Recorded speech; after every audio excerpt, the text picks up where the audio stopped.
We're live and it's Friday. Happy Friday, everyone. Happy Friday. We're here with our buddy, Big Old Knight, and Mr. Bladen Hunter. He's doing some stuff in the background, trying to get his shenanigans going on. And we're talking about all kinds of shit. Like all kinds of shit. April will be here shortly. I'm really excited about this month. We have a lot to talk about. We have a lot to go over tonight to prepare us for October. Nate, dude, can you believe the 13th on a Friday in October this year? What in the actual fuck? So that's going to be a great day for all of us horror fans because you know what we're going to watch that day, right? Well, Not Friday the 13th. We're going to watch The Burning. What's going on, Peter? How's it going, man? No, there's a lot going on. But that day, we're going to try, from what I gather, to put Where They Dwell up for pre-order on the 13th. So here's hoping. We're very, very excited about Where They Dwell. I'm going to probably show you guys some covers tonight that get HR to want to choke me. Good. So we'll show you guys some really cool stuff. I know Bladen's working with some cool stuff. He may do some stuff tonight that you guys can purchase, so we'll see. That's up to him. Yeah. But there's a lot going on right now. Like I said, Where They Dwell. I know you've been waiting on it, Nate. We're also going to talk a little bit about the action figures. We got some action figures coming out. We're going to talk about that a little bit. The other day, Bladen dropped a tidbit about other media that we were going to be in. And we're working really hard in a lot of different angles and a lot of different things that we're doing. Like I said, action figures is a different media for us, you know. But we're also working on some stuff. And I put a video out. I posted a video today and shared a little bit with you guys. So, you know, if you saw the video, badass. If you didn't see it, go to the pages, check the video out. And if you watch it, you know what it means. You know what we're working on. So really, really pumped about that. And I'll get Nate's opinions here in a little bit about that, what we've got going on. I see Mr. Hunter. He's always, you know what? You guys don't get to see him, but that motherfucker has a really pretty smile. Like he has a pretty smile. You got a pretty smile. Every now and then you get to see it. But, you know, you don't get to see it as much as I do, but it's a good one. It's a good smile for sure.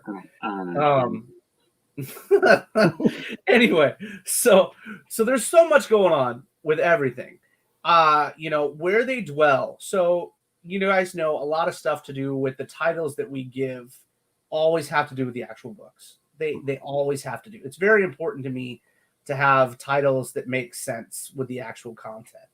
So Where They Dwell actually stands for like where the person's soul goes when they're possessed. Where are they? You know? So we're getting into a little bit of that, and we're going to talk about how, you know, the Poltergeist movies and stuff have inspired everything. And in horror, to be honest, there's so much. Don't go into the light, Carolyn. Don't go into the light. You know, there's a ton of stuff going on, and I think that Where They Dwell is going to be a really great book for Halloween. Hey Jess, you can go to it's on my page. You can actually or the Ethereal group page. It's in there too. I think that you follow me, Jess, so you can just hop over there, man. It's actually, you know what? I'll do you one better. Hold on, I got you. Give me 1 second. Are you gonna play it on the stream? Yeah, I'm just gonna play it on the stream. Oh, this madman! He wishes to rule the world. I do. Oh yes. Truly. You know me. I don't half-ass anything. Hold on. Let me see if I can find it. Whole ass uploading. Whole ass, dude. We only whole ass around here. I wish I could remember what the characters look like that I designed. Hold on. Give me a second. I got you. What's going on, Brian? We love Brian. We were just talking about you, Brian.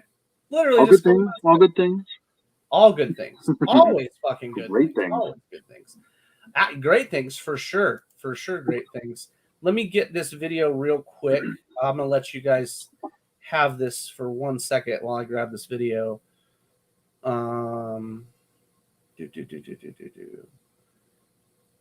It's here. So I'm gonna show you guys 2 videos. The first one is, holy crap, this takes forever. Whatever, I'm just gonna show you this one. Let me see if I can do it like this. Apparently I can. All right. So, I really appreciate it, Jess. We all work our asses off, man. Thank you so very much. Let me see if I can get this video. It's Shawnee. We love Shawnee to pieces. Shawnee. All right, let me add this video clip here so you guys can see it. I haven't shown you this one. I showed you guys the other one that was less rendered than this one, but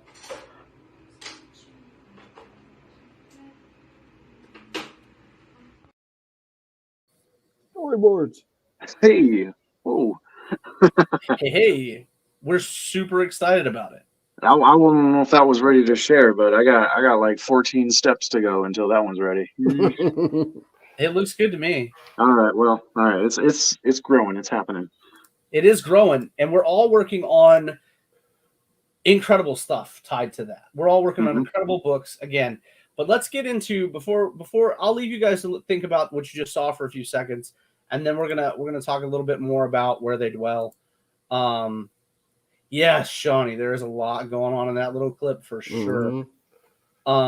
Let's talk about Where They Dwell. So, My crazy lady. I love this cover. Hibron knocked this cover like straight out of the park. Love his artwork. He's absolutely insane. I think we got like 12 different versions of that cover. So you guys aren't going to see that many, but we got like that many. It was so awesome. And then we have a bunch of these really, really cool ones. I'm trying to find ones that I can actually show you and not get kicked off YouTube for. Yeah. Yeah. Well, we're not on Twitch tonight. Twitch has frustrated me recently, so we're not on there tonight. But so Where They Dwell. All right. So you got a priest. The concept of the whole deal is there's a priest that goes and he's trying to exorcise this crazy ass lady. April. Is it April? Oh my god. The life of the party has arrived. Go get her.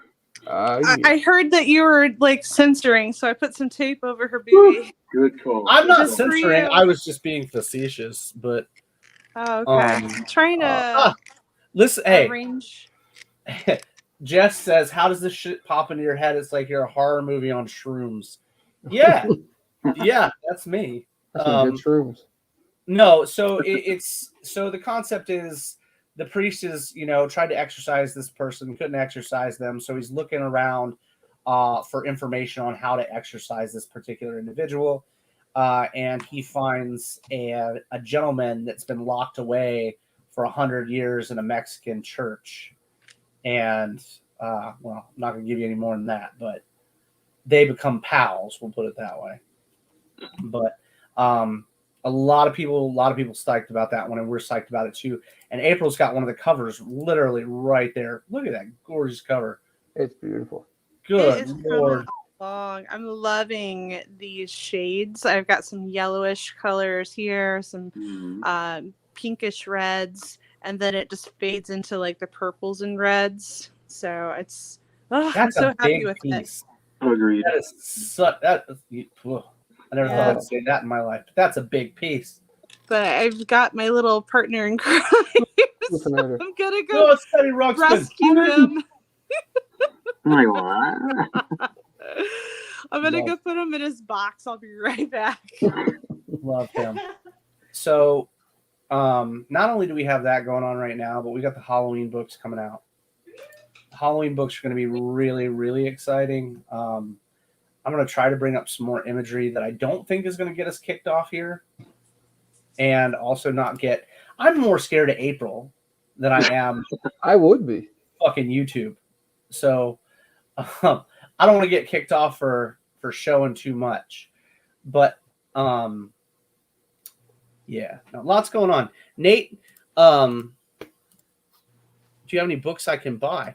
Yeah, bro, you just go. Hold on, dude. Yeah, website full of them. Website. Yeah, whole website. Website. Whole website. I got you, bro. You have to say it like that. Website. Yeah, website. Right there, that website. Now with new fancy search bar on there. Yeah. Correct. It's fancy, I'm fancy. so excited about fancy search bar. So www.ethereal-comics.com, bro. You can grab anything we've got to date. Next month, Nate will be adding If It Hops 2 and Underland to the website. So right now we're currently mailing out If It Hops 2, and we're about to start mailing out, I think October 13th, we're going to start mailing out Underland. So really, really pumped about that. Thank you, Shawnee. You're incredible. I'm excited to get Underland because I have the original art. So I always like putting the comic next to the original art. And so I'm waiting for that in the listener because I bought that one, from LC. So that's going to look good. I'm going to put it back here. Hell yeah. Spread it out, and I'm going to put the two comics in between it. Right on, right on. Oh, yeah. I'm not cooking anymore. The AC works. Man, so I'm very grateful. So a lot of people ask, what happened to the AC? So this house is 19 years old, and the upstairs unit, You said unit. Oh Lord, she's back. The boss is here. The thermostat has never been replaced upstairs, so he just had to come and replace the thermostat. It was so old that I couldn't just take it off and put a new one up there. It had to be like fiddled with to put a new unit in. But no, I'm really happy with that. I was scared shitless my AC had like kicked the bucket, and then I was gonna. Well, you just go sit in your car. Yes. Seats. Yes, go sit in the car for sure. Yes. You're like, oh my god. You got the chat doing the unit. Listen. The unit. So anyway, so we're trying to get Where They Dwell out started on the 13th, and my birthday is the 27th of this month, so I think we're gonna try to get the Halloween issue 1 up for pre-order on the 27th of this month. That's the goal, to get us back to putting out 2 books a month. We've just been doing so much. Things have been going crazy around here, but we're really, really happy about the ability that we've had to use it as a positive thing and move books in such a direction. Really, really grateful about that.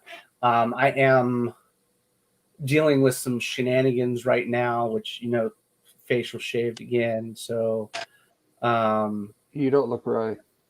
no, it's weird, isn't it? My son almost did not get into my car when I picked him up from school yesterday. Like he looked at me and he was like, "That's not my dad." Stranger danger, and they'll be like, Right. "Excuse me, Mr. Brunel. Yeah. We've been monitoring your Facebook activity. Right. This doesn't seem to be Twitch appropriate." Oh Jesus. Fucking A. So Should we really let that kid in that car? Oh my God. My mother said that the other day. Look, it is after there was hours and we gotta go. There was a full kitchen table of like 15 different ethereal covers the other night. And you guys follow us.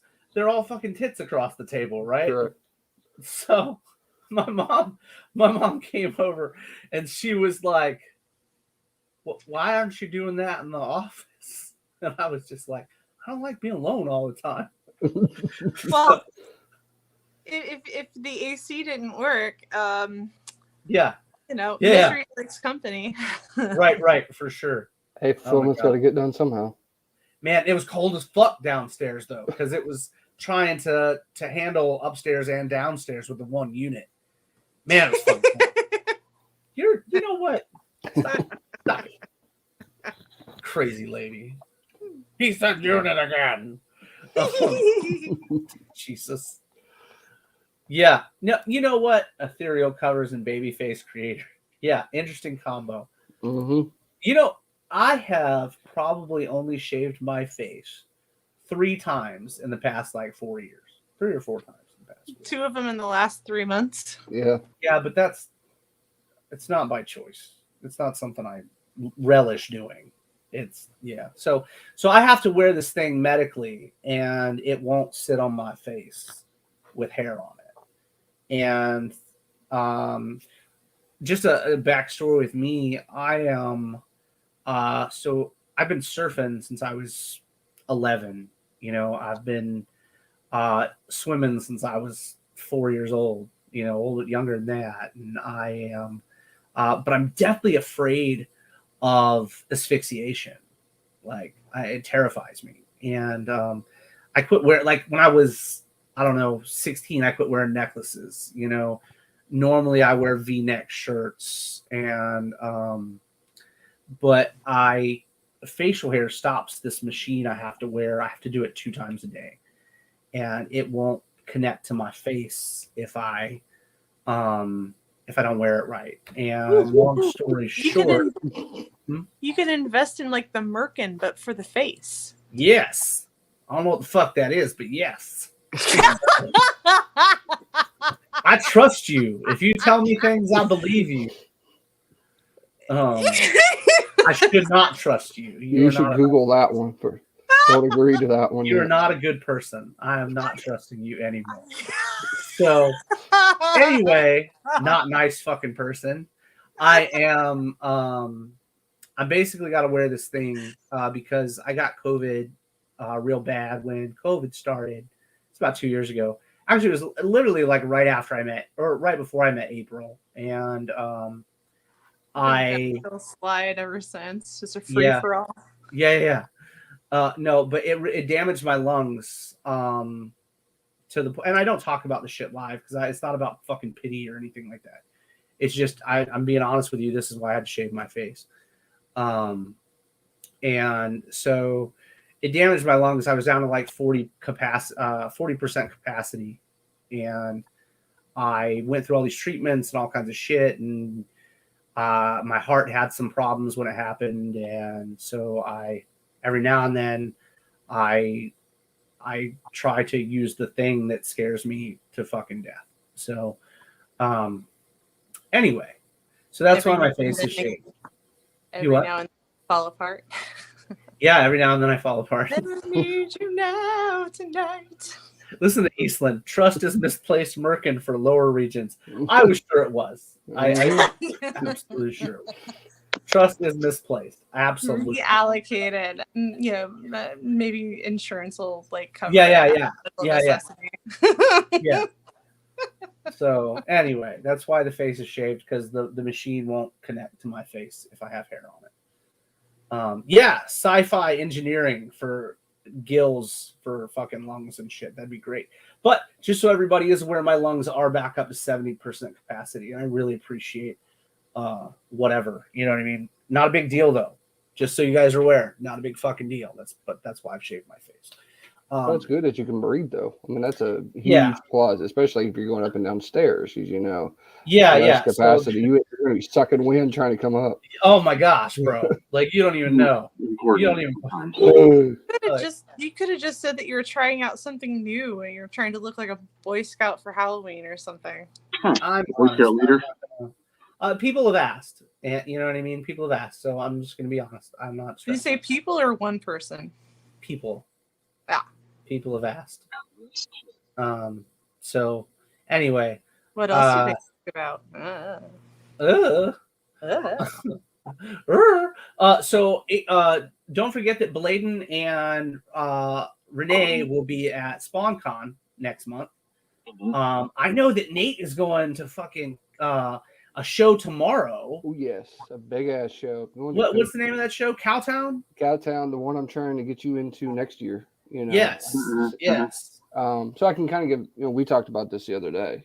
So No, I really want to go. You said it's a big comic show, like an actual. It is. So think of it this way. So tomorrow we have Sabine Rich. Sabine doesn't go anywhere hardly ever. Because she lives in France. Right. So she's coming. We've got William Russell. Mustafa Massad's going to be there. We've got a lot of Ariel Diaz, Lauren Wright, all these people, especially local people too. Yeah. But it's hosted by Charter Comics. Charter Comics is the one who hosts it, Chris Hayes, but he also owns Pastime Comics in Fort Worth. And Okay. so it's a comic show. It's not a I love celebrity. It's not a San Diego. It's not a fan expo. It's not a fan Right. festival. It's old school comics. You come in. I meant the cost of admission for a normal user, $10 to $12. That's it. That's amazing. You pay $10 parking, so $20. You're in the door all day long, and that's it. And there's where exactly is Cowtown Comic Con at? It's over like in the Dallas Fort Worth area. Yeah, it's in Fort Worth. They have it over in I forget the actual name of the place, Okay. but it's like a little center area. It's the Amon Carter Center. Okay. So it's right next to the Botanical Gardens in Fort Worth, and the Stockyards. So it's a huge place. I mean, it's a massive area, and you're not and like for comic people, you're not elbow to elbow. Like a lot of artist alley. It's all spread out because since Chris manages it, he wants everybody to feel comfortable and have fun there. For sure, right? I mean, that's important. So that's very, very exciting. I am thrilled with the idea of going. Absolutely thrilled with the idea of going. There are a couple shows right now that I would really like to get to. That being one of them. But we've got, oh my gosh, so many shows. Eastland, shows are great. They're a ton of fun. Let me throw these covers at you real quick and let you guys check these out. So we're talking about Where They Dwell. Check that out. How badass is that? That Lenadai cover is fucking beast. I'm excited about it. Came out super duper fun. And then we've got a cover from our good buddies, the Wilsons. We love the Wilsons. Such phenomenal people, man. Oh, that one came out a lot of fun. It's really, really good Wilson cover. I like the demon just sitting in the doorway looking behind it. Just right? a little side eye. What up? Oh, here's a really good one. And because we're not on Twitch, I'll show it to you. Because they're not going to kick me off fucking YouTube. You're not monetized. You're fine. Yeah, we're not getting paid, so no one gives a shit. So, let me ask you this. Hold on, we got comments. Let's check comments. How many people are involved in the artwork? Jess says. At least 3. Yeah. Yes. Well, you've got depends on who's doing the artwork. You know what I mean? Depends on who's doing the artwork. First, you've got your line artist, and then they go to Bladen and they talk to Bladen about their perspective cover. Okay, that's how it starts. So you're at 2 right there, and then they go and they put their lines down. Most of the time nowadays, artists ink their own stuff, like Bladen is doing currently. They most of them ink their own stuff. I truthfully, I'm going to be honest with you. I think artists are evolving, and people may disagree with me, but I think artists are evolving and getting better and learning to ink their own product versus paying someone else to ink a piece. You know what I mean? I think that it's a skill set that you have to learn. Not everybody's great at it, but I think most artists. Sometimes a really good inker can elevate a mediocre or a beginner artist. But if you get someone that's not a good match, or maybe the penciler is really good and the inker is cutting their teeth or trying to learn or trying to do some stuff, it can actually go negatively against it. So that's, So for a lot of artists to keep their stuff, their own style as close as possible, they might as well just ink it themselves. And that also makes it more marketable. Well, Jess, are you referring to me, or are you referring to anyone else on the team? And you don't have to understand it. We're happy to teach and we're happy to help. There's no, dude. This is a safe place. So I write, and create characters. I also publish all the books. You know, so you've got me, then you've got Bladen or Basil Hummus, who is our art director, and then you've got April Reyna, who is our project manager. They both keep me fucking sane. And then you've got Big Old Nate, and we just love him. That's just Big Old Nate. We just love the shit out of Big Old Nate. But no, there's in Ethereal right now, I think we're at 71 individual team members that work with Ethereal. The majority are alternate cover artists, and that is Yes. a big part of it. Mhm. And we have how many sequential? 4 or 5, maybe 6? I think we have 6 sequential artists right now. Okay. And how Yeah, many we got- writers do you have now, Dustin? 3. We have 4, I think, right now. 4 writers. But you guys haven't seen the stuff from the other writers other than myself just yet. So we've been hiring. Like, the cool thing about Ethereal is we're a business, right? We're an actual production company. We're not a teeny tiny, guy that does this on the weekends. So we literally have all this work panned out. You know what I mean? Like right now, we've got work throughout for like the rest of the year almost already laid out.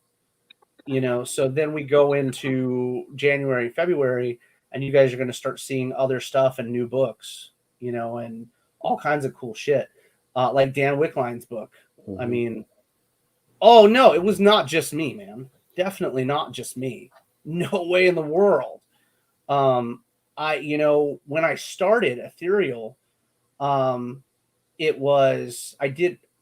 before I got with Bladen, I did it all by myself. Like I laid everything out. I did all the stuff.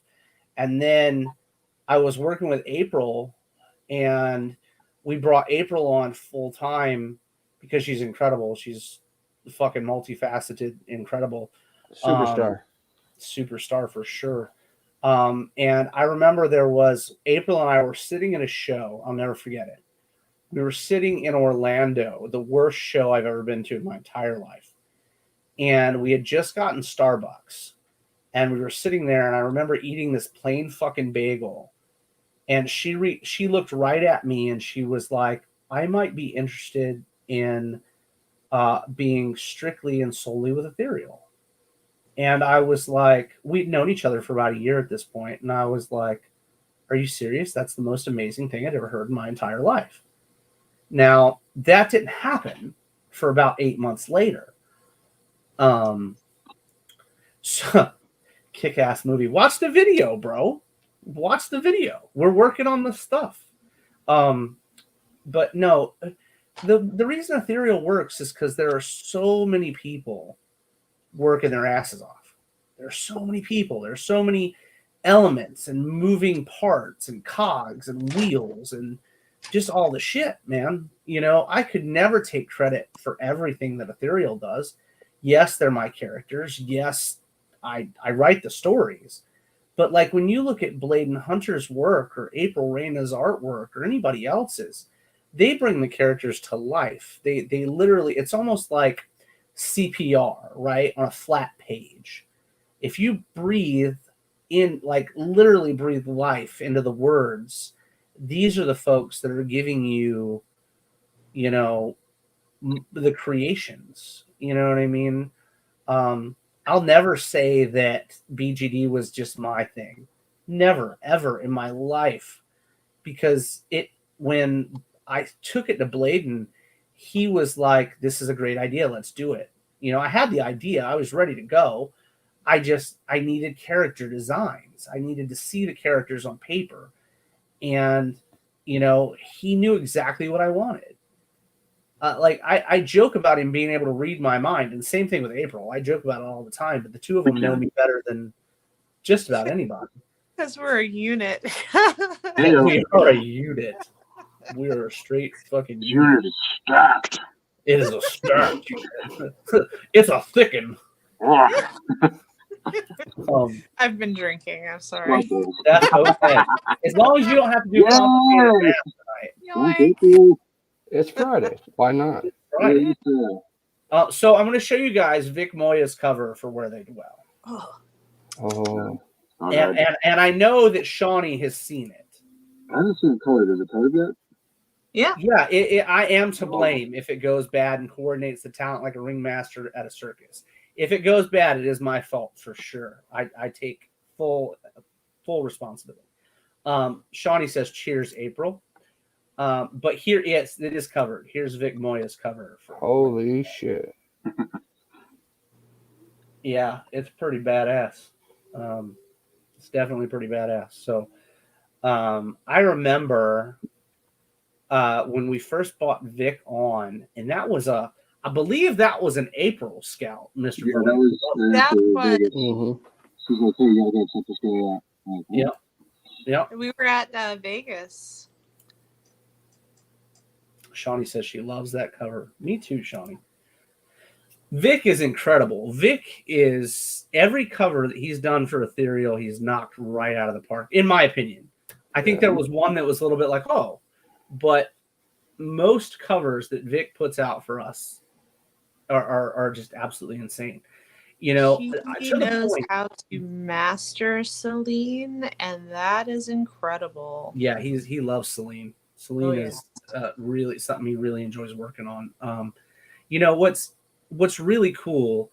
So you guys have seen There Be Shadows. You know, you guys have seen the. You know, we did the pre-orders. Donnie's hard at work on the book. Dan's hard at work on the book. But you guys have seen pages from it and stuff. There Be Shadows was actually going to be Vic Moya doing interiors, but he couldn't because he had back surgery coming up at the time. And he loves Donnie's work. So please don't misconstrue anything I'm saying. He absolutely loves Donnie's work. Eventually, I would love to put Vic on interiors. You know, I really, really would. But Vic came on about the time that Chris Mad came on. And we love Chris Mad as well. You know, if you guys have been following us like Nate, if you guys have been following, and Shawnee, if you guys have been following us for a long time, you'll notice that we've got the same old guard, but we've also had a new generation coming into Ethereal recently. You know, when we brought on Renee Roth, you know, that was a Blade and Hunter pickup, and she's absolutely incredible. You know, she's doing cover after cover that's actually absolutely gorgeous. And then you've got like Hibrin. Holy shit, a Hibrin. Gorgeous. Couldn't get nicer either, man. You know, or Vinzel Tab, you know, or Elsie Freitas. You know what I mean? Just the nicest folks coming on to Ethereal. And, you know, I'm really proud of all these folks and all the different things they're working on. You know, Dan Kemp. Dan has been with us for about 1.5 years now, but he's coloring all kinds of cool shit. You're actually about to see him on some really, really cool stuff here shortly. LC is in fact the king of the butt shot. Yeah. He you know what? You know what's funny for those of you guys that have been buying Ethereal for a while, you can hearken back to Trevor Grace. Mm-hmm. Trevor and Lenadai started the Ethereal butt thing. And LC came in and was like, well, I can do butts, man. And it just awesome. Damn, look at those sexy drawing hands. Oh, I guess April has good looking hands too. LOL. Really? Y'all are silly. I need me a pedicure, manicure thing. Oh, gosh. Well, that's why I was so happy you guys grabbed the guys like Albert D and LC from the Venice studio, because they have so many people there at that studio that are just talent to be grabbed from. Well, that's again, Bladen Hunter. If you guys, again, like I was telling you guys, as an art director, Bladen is always hunting talent, but you also, we also get 1 million people that are trying to get in with Ethereal, and that's not me tooting horns, that's just me being honest. There's always somebody looking for work, you know. And like I posted earlier about the AI stuff, man, look, I get that you want to jump on it, right? Like there's all kinds of people that want to jump on it. Anytime there's a thing, they want to jump on it. Shawnee says, wow, true, Gus is a bit biased. But Jesus. So but we get a lot of people that apply and stuff. And if you're gonna use a computer generated program and you're not an artist and you're not digitally creating it yourself, if you're just putting in keywords, it's not going to get through. It's not going to get through Bladen. It's not going to get through April, even if you can fool me because I'm just me. So it's not going to get through the two of them. You know what I mean? So I wouldn't waste your time or ours with stuff like that. Yeah, 6 figures don't help you. Yeah, no. Dick on the Well, forehead. It might No. be in Kinktober. Oh my gosh. But that's different. That's you're supposed to do that. By design. Oh my goodness. That's by design. Get a That's penis thumb. It'll be perfect. what you do with Ricky. You do a Ricky one for Kinktober. Oh my gosh. Well, she knows she can do whatever she wants. Ooh. Ooh. People keep asking for Ricky covers. She's been jonesing to do one. I have. So if that's I what did y'all have want to I see. do have one where he's like ripping his shirt off. Mhm. I remember that one. That was a That's card hot. at first, wasn't it? Huh? Wasn't it a card at first? No, it's just on the 6x9 stock. Oh, I gotcha. Right on. I'm so used to seeing you do cards that I just thought Dude, it I'm was on- so ready to like not do cards for a minute. That's great. I feel that. Nothing wrong with that. Full color on You that know, one. I like to bounce around. I like doing cards because every once in a while it's nice to just do a bunch of practice stuff, just churn and burn kind of thing. Yeah. And it helps with trying to fit it into a confined space and repetitive.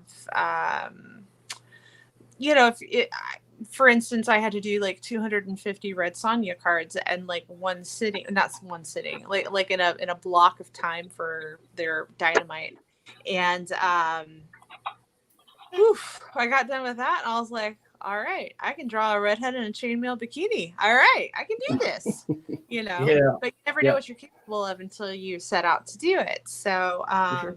yeah, I just, at some point, Since I have been asked, not to cut you off, but since I have been asked, this piece has been sold, Oh, yes. as far as I'm aware. That So is true. it has been sold. So I'm really sorry if anybody's curious. This piece that April is working on has been sold, and it is a cover for Where They Dwell. I know that Bladen has got some stuff possibly that he may have. I see a hand on a piece of paper, so you guys may. You guys may see some stuff. So, there may be some doodling going on that you might be able to pick up if you're interested, because he's constantly doing cool stuff. Really excited that Maya that he just did recently is going to a good home. Love that. Yeah, one of our favorites. Yes, yeah, absolutely. Shawnee says, "LOL, scribble." Hey Bladen, did your cover for There Be Shadows sell already? Did you do that digitally? I don't know. that I cannot answer from this position. Yeah, we'll figure that out for you this evening. But I think you did that digitally. I'm not being funny. I think I did the blue digitally, and Did then you go back and ink it? so I think it's probably the traditional era. So Yeah. So that I probably did like blue like this, like printed out, and then Yeah. blue on it. So. for sure.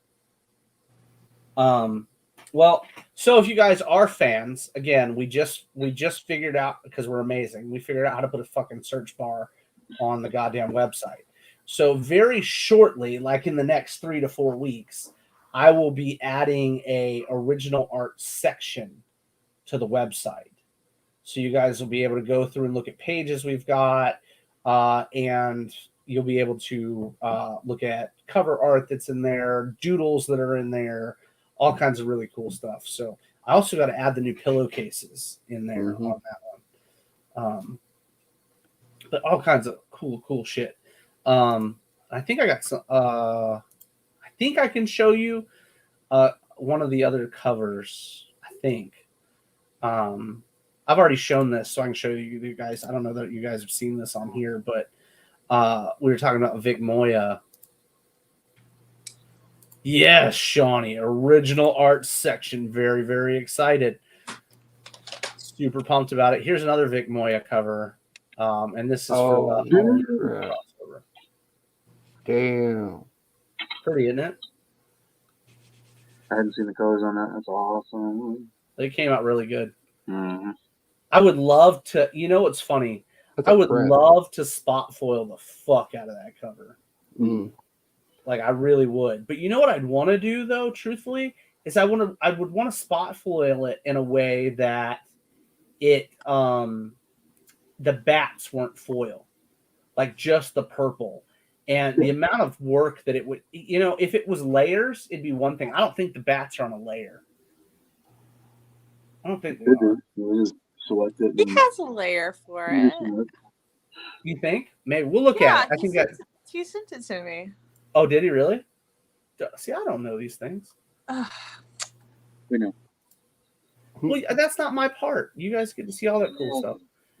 Shawnee says the inks on this were great, but seeing the colors are stunning. Absolutely, madam. They came out really, really pretty.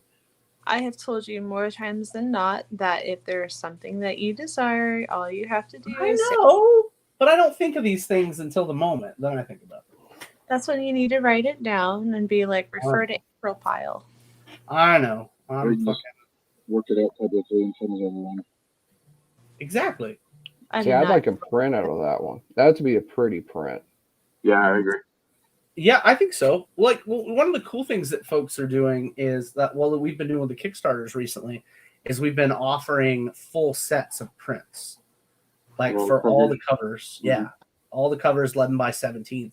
And April made these beautiful, like this beautiful layout for these. So when you guys get them, they tell you what book it's from. It's just really, really pretty.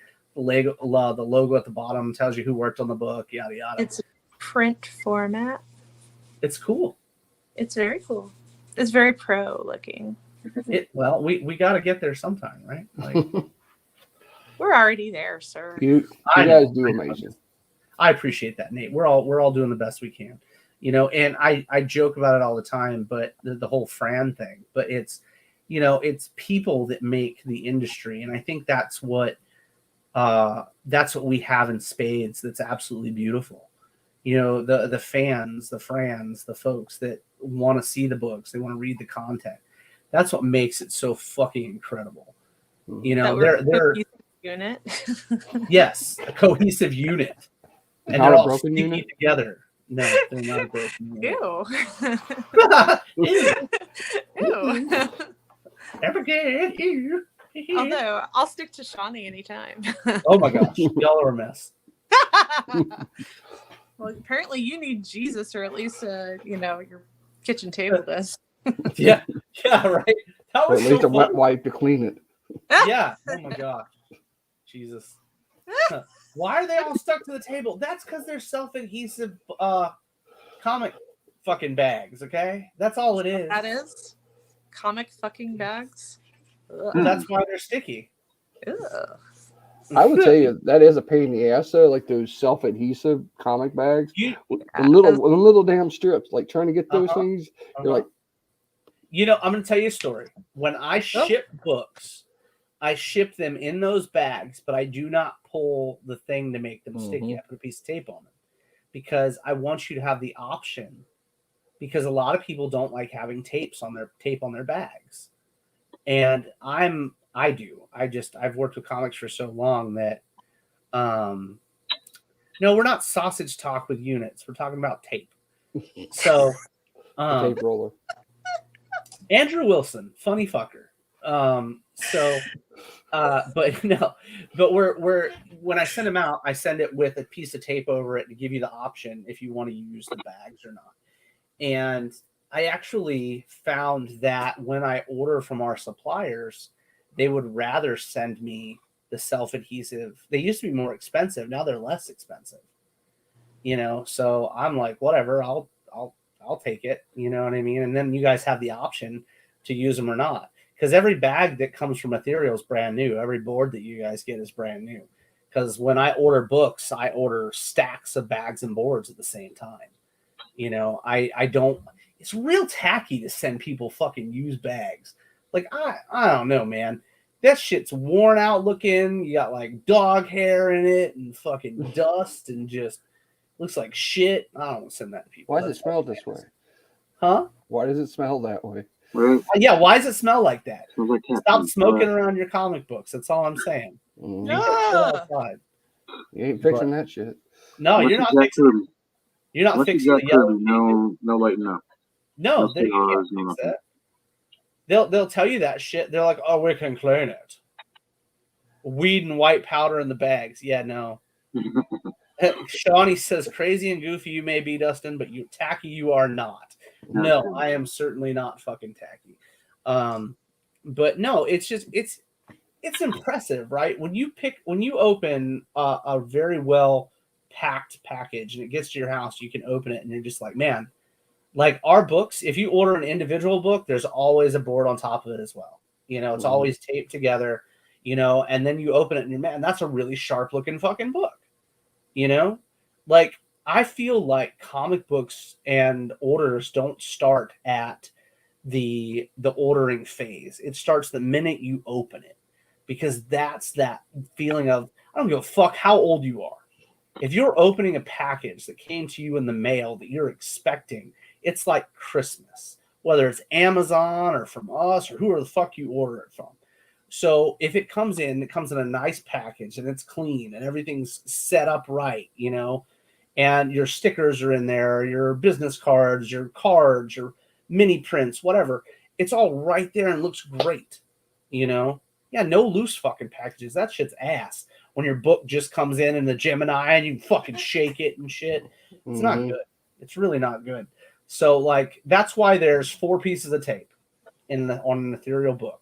When you get it out of the box, it's you have to untape the blue, and it's always blue tape. You have to unblue tape it to get it out of the Gemini. Then you have to unblue tape the board that's on top of it. Just because I'm dead serious. I don't want a fucking book that's tore up. I don't want to buy a book and have it come in tore up. I don't want to use goddamn media mail. Fuck all that noise. So you guys get safe books. Like right now, there are boxes and stacks of fucking books going out. And they all go out in a way that I would want to receive them. You know, you can always trust an ethereal book to come in right. And if it comes in fucked up from the USPS or FedEx, I'll pay to send it the fuck back out. You know, it's not that serious to me. It's serious to me that you get what you ordered.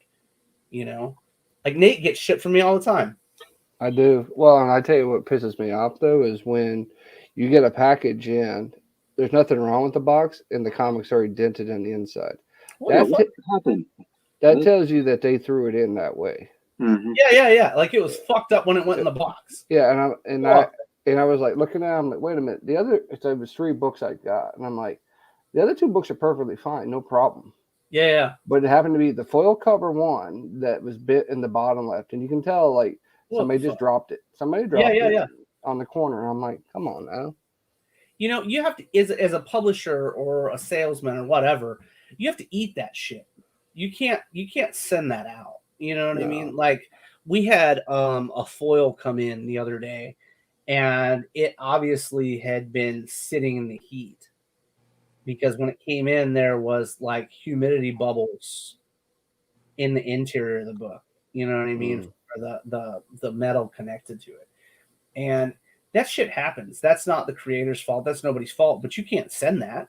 I don't give a fuck what it is. You can't send it. You know, so you got to replace that, and because it's so important, right? Like, what if it's the first time anybody's ever ordered from us? Well, I appreciate that, Shawnee. But what if it's the first time? If you've just ordered for the first time and you get a janky fucking book, and then they don't talk to you, they don't respond to you, they don't nothing, then you don't want to order from them again. You know what I mean? It's like, you know, I think that's the difference in professionalism and just doing it to do it. You know what I mean? Like I wouldn't send my child out with messed up fucking hair and dirty clothes. You know what I'm saying? I wouldn't do it. So I'm not going to send my product out with a janky bag and a fucked up box. You know, it's just like, what the fuck? Because that shit pays for my children to live. You know what I mean? Like, what? No. From a customer service perspective, you just lost a customer, which means you lost revenue right as a business. Exactly. You know, like, man, I'm super thrilled about everything going on right now. What is that? Look at Bladen's up here doing stuff. I have never seen someone that can lay down shit as fast as Bladen Hunter. Like, I know I win. Like, what the fuck? I'm the winner. So you've got Maya, and it looks like Eve in the background almost. No, so this is actually the sisters. From the other book. Mm-hmm. From the Barbalians. Yeah, we'll get into them in a few months. Yes. I'm pushing my own stuff here. I mean, it's all ethereal, but yeah. Yeah. This speaking of writers, this is Bladen's book that he's writing. Yeah. All kinds of fun stuff. stuff. Justin's lost his mind. He's giving me some reins. Oh, Not the reins, but some. Just a little. With What? what? What did you say? What? He said, "What did you say?" Oh, just enough to hang yourself with. Yeah.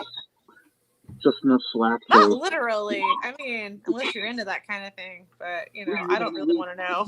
Yeah, I mean, unless you're, Yeah. consensual. I mean, you know, just. We're all consenting adults around here, okay? Exactly. I learned something new from at least April every day. So. Yeah. Especially with how October coming up and all the kinks and all that. Oh my god! Yeah, Yeah, that is wild. Myself. Well, so speaking of Kinktober and all kinds of fun stuff in that regard. Sunday. Oh yeah. I am. First. I believe I'm really excited about pushing into the Red Label more. Mm-hmm. So we'll be talking to you guys about stuff about the Red Label more shortly. Red Label's so much fun. Like there's no inhibition with the Red Label.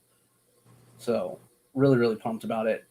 We've put out one book in it so far. We're about to put out a second book in it.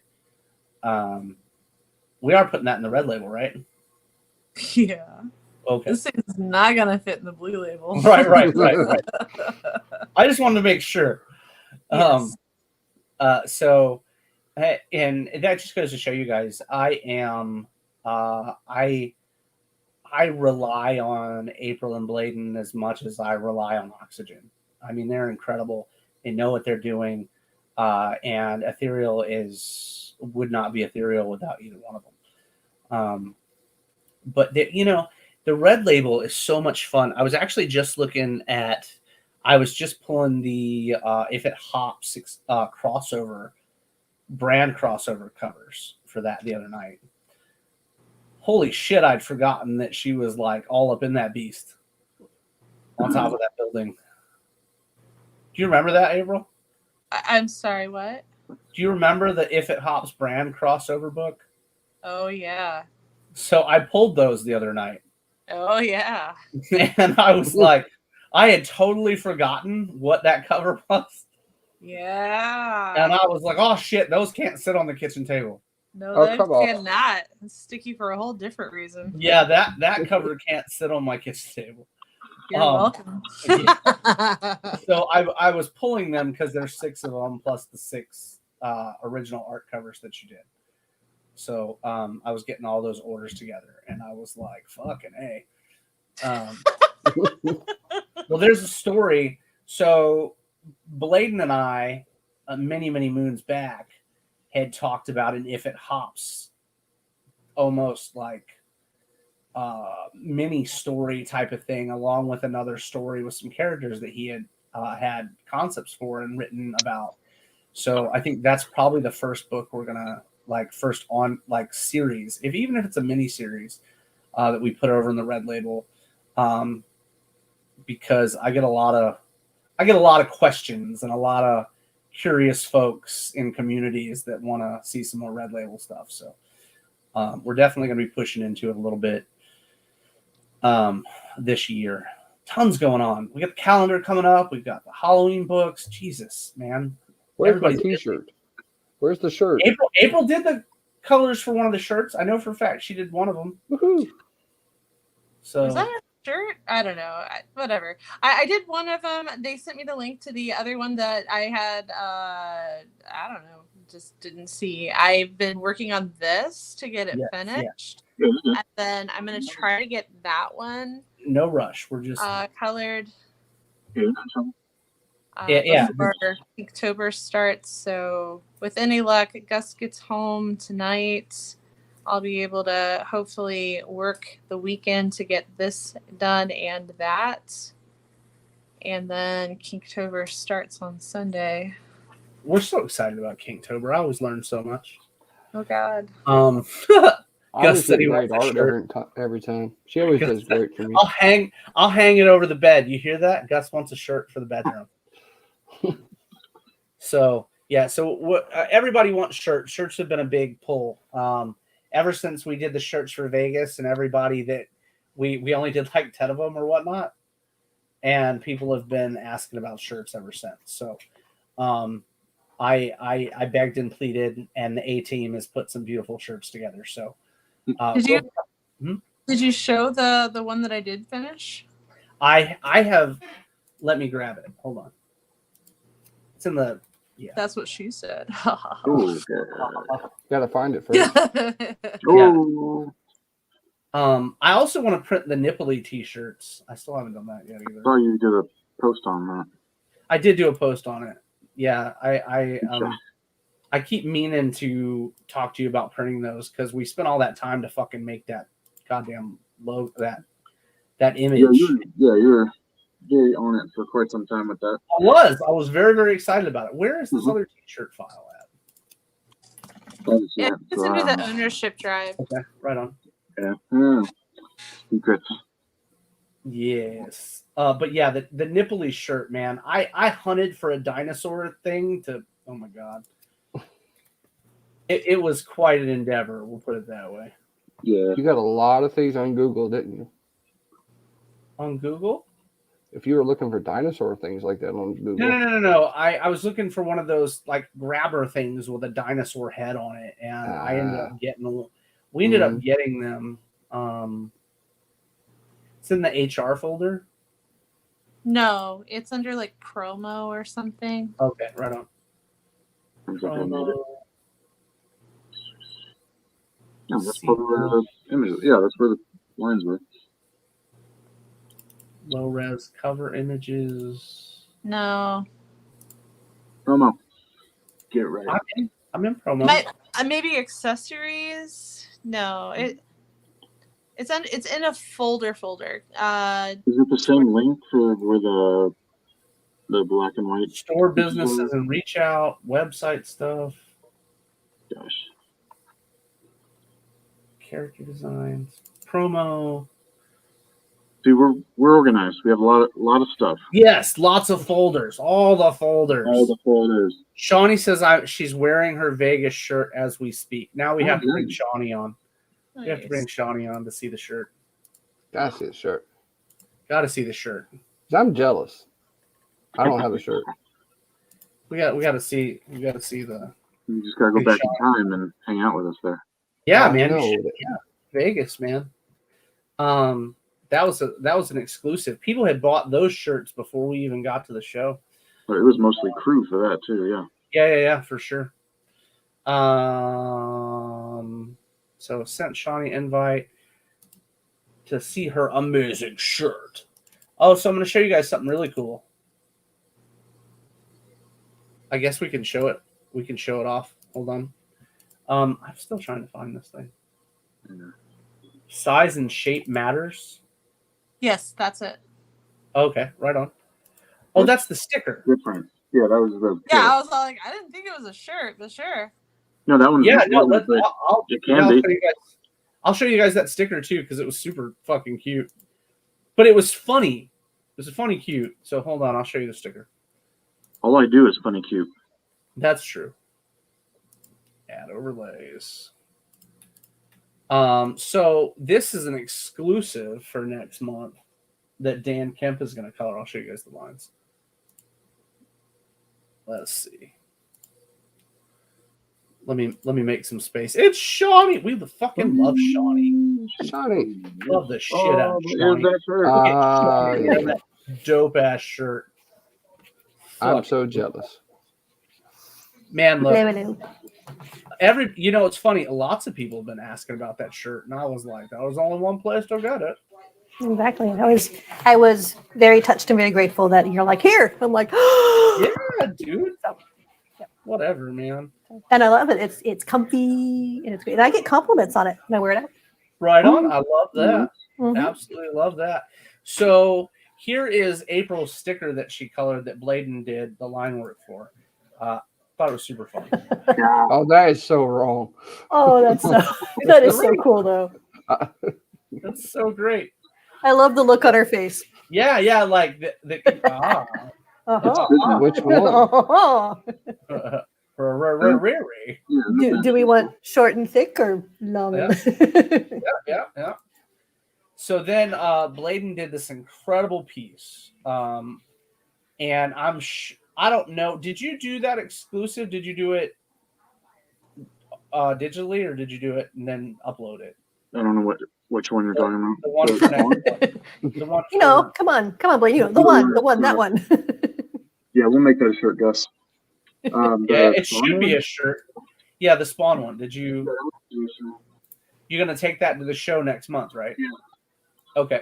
So the original art for this will be at the show next month at SpawnCon. But I am absolutely thrilled about this piece. Are you showing it? Are you showing it? Well, you can show that. You can show the original. Oh, too late. It's gone. Hold Oh, on, you can show the original. oh shit. Love that piece. So that'll be at So cool. SpawnCon All right, it's not next so bad. month.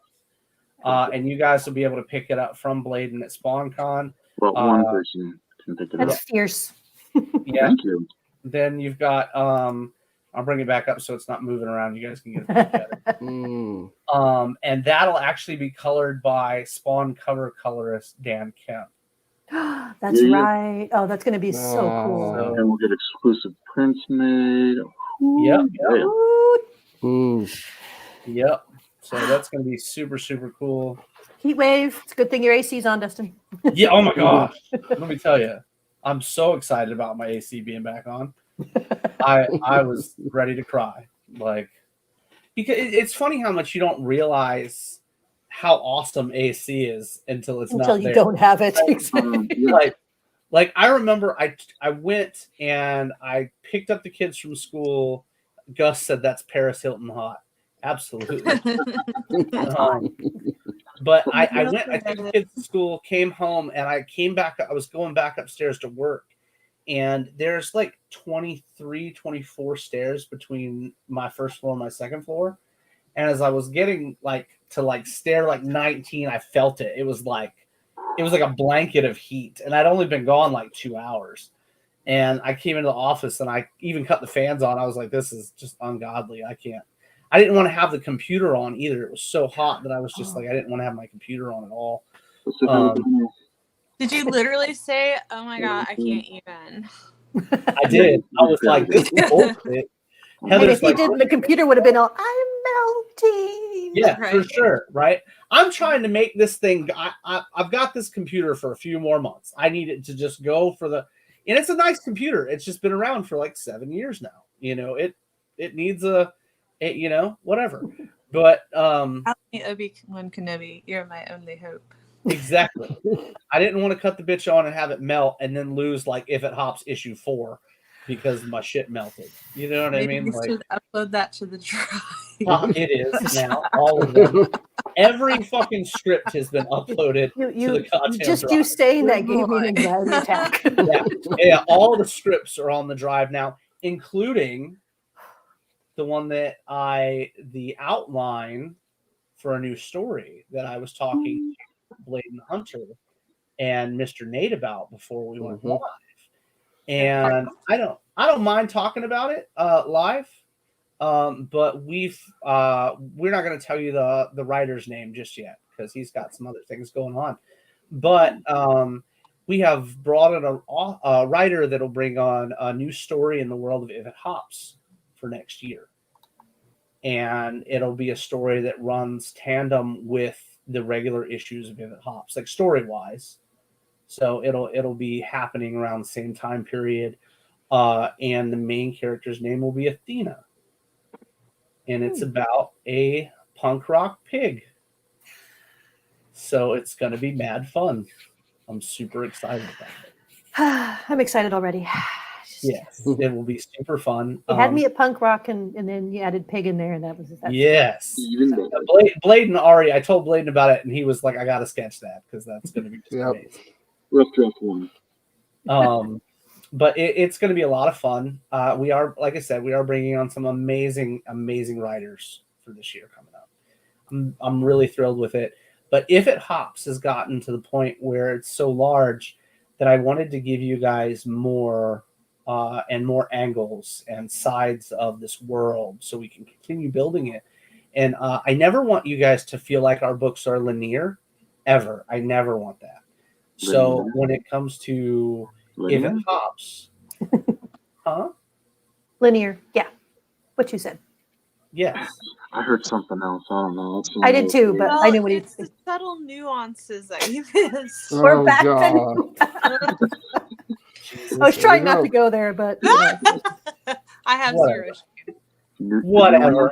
Jesus. Go on, Dustin. Tell us Somebody take the wheel. the world building you want to do because we We want have more. taken If It the Hops. wheel. We've taken it from you. Yes. Take the fucking wheel. So no, but there's so much going on that I don't think one book can tell the story of that world anymore. You know, and especially with the feedback we've gotten. Thank everyone so much for the incredible feedback from the people that have got issue 2 so far, that have read the digitals, that are, you know, receiving their books.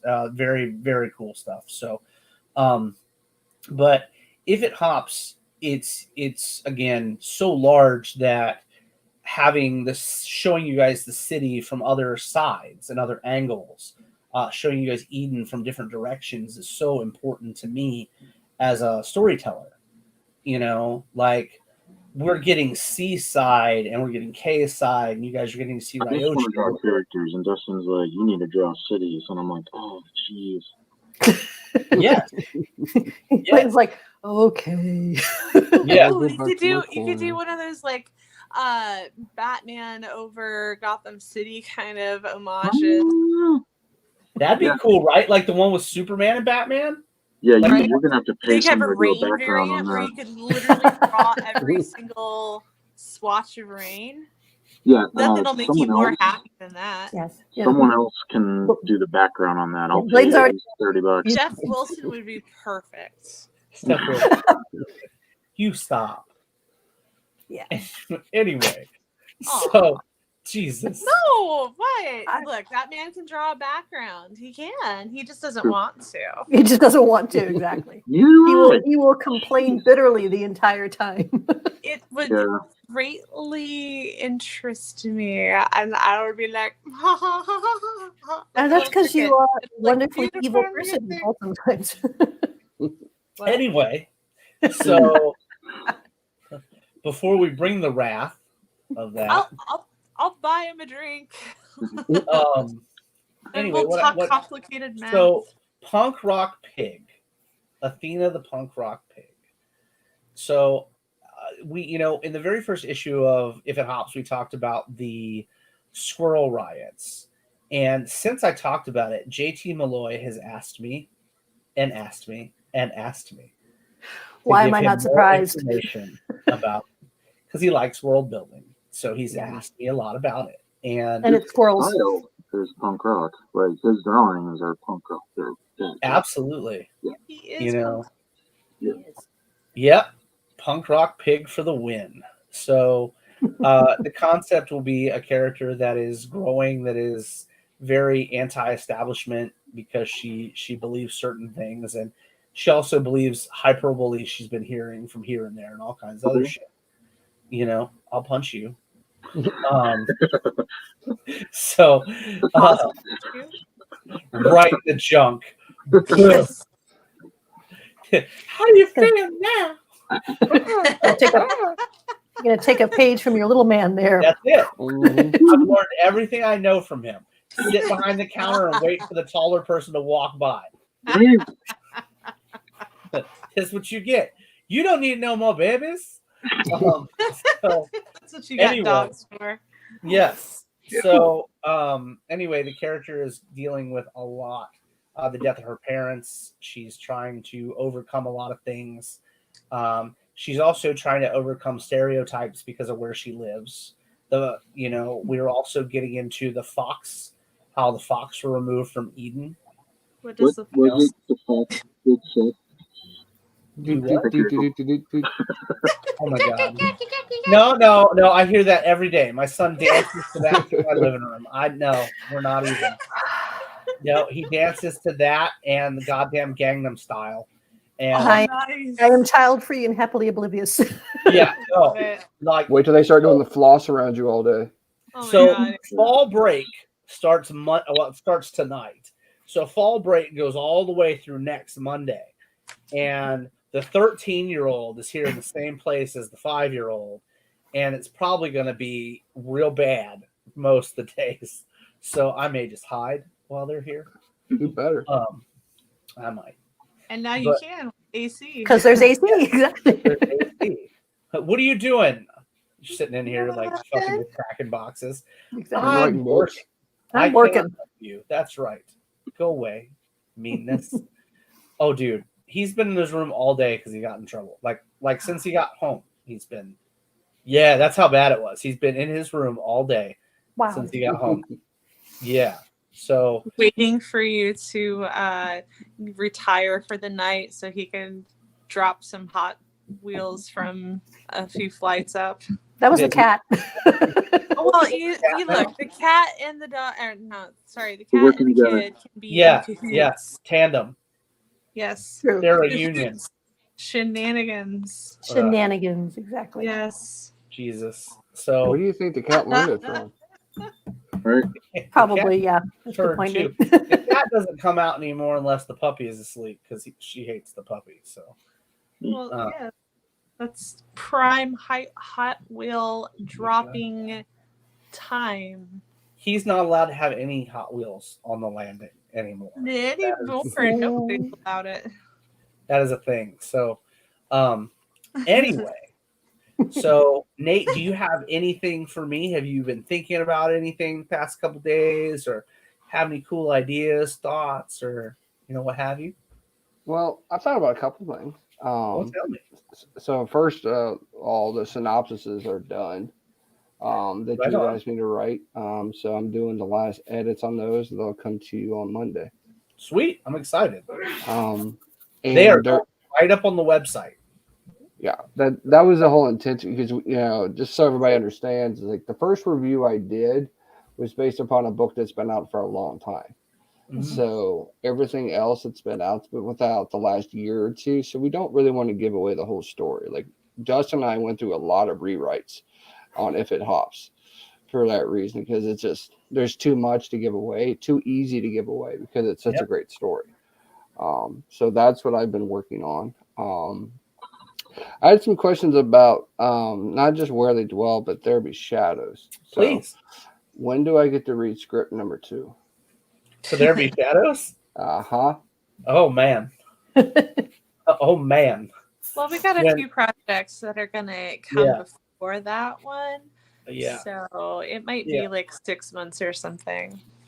I am right now. I'm working on Frog Legs issue 2, and normally I get ahead a ways, but we've had so much going on that I literally have had nowhere near the amount of time that I've had previously to sit and write. So I'm working on Frog Legs 2. I just recently turned in the additional pages for Fallen Leaves issue 2. So Gabriel is going to work on those, and it'll be a little bit, man, because I have I really wanted to get the My Metal Girl 2 out of my head. So I sat and I rocked My Metal Girl 2 out. And like I said, I got Frog Legs. What a bunch of you guys don't know is I sat and busted out the Halloween books. Like I did all 3 of them at one time. Like I didn't wait. Like I did all 3 of those issues at one time, edited and everything. So the funny thing about coming up this month in October with Where They Dwell is the Halloween books are going to come back to back to back. So you guys won't have to wait. You'll be able to go, okay, here's issue 2. I'm going to snag issue 2. Then you'll be able to, 3 weeks later, you'll be able to get issue 3. You know what I mean?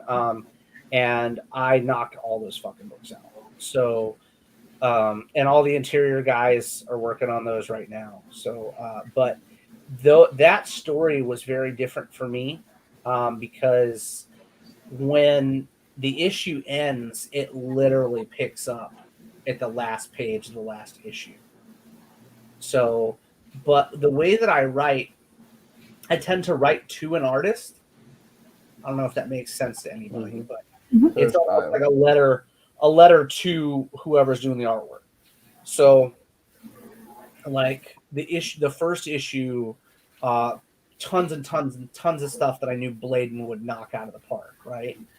So then Brian got issue 2, or issue 1 went to Bladen, issue 2 went to Brian, issue 3 went to Donnie. So you'll get different artists per book, but you're going to have the same colorist through all 3 of them to keep the continuity. I'm very, very excited about it. We've never done that before.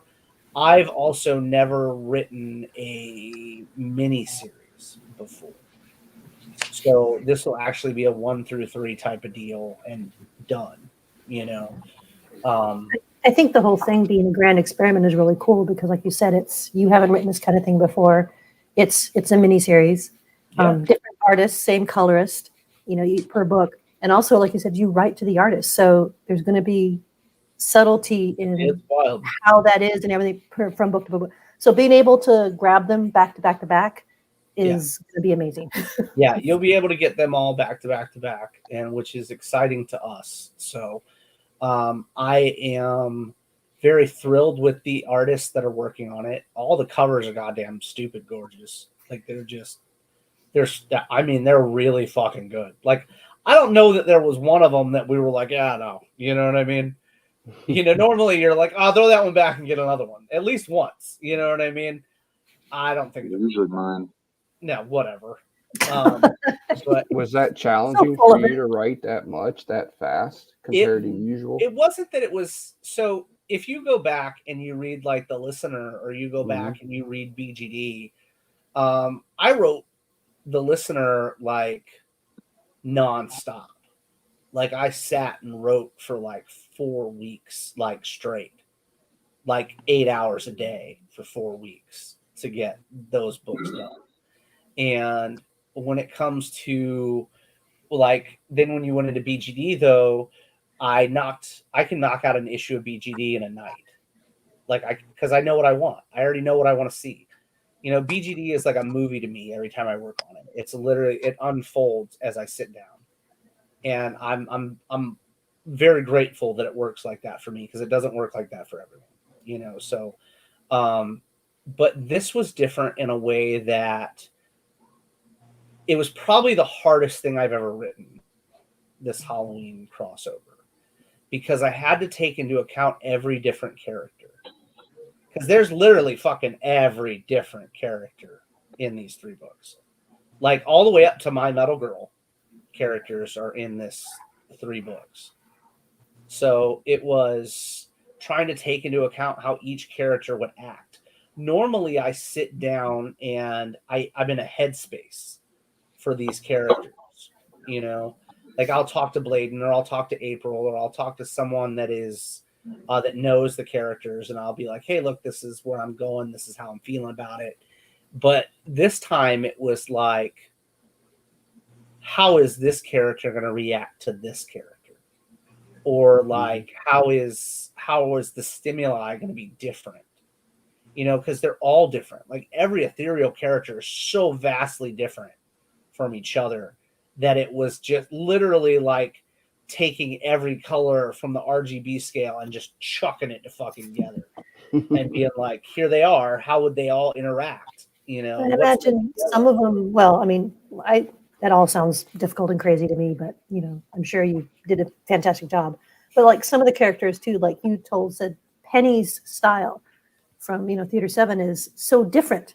The comic things, I can only imagine trying to especially make her character fit and the other characters fit with her and be true to all. Yeah, for sure. Yeah, so I'm interested to see how that Penny was wild.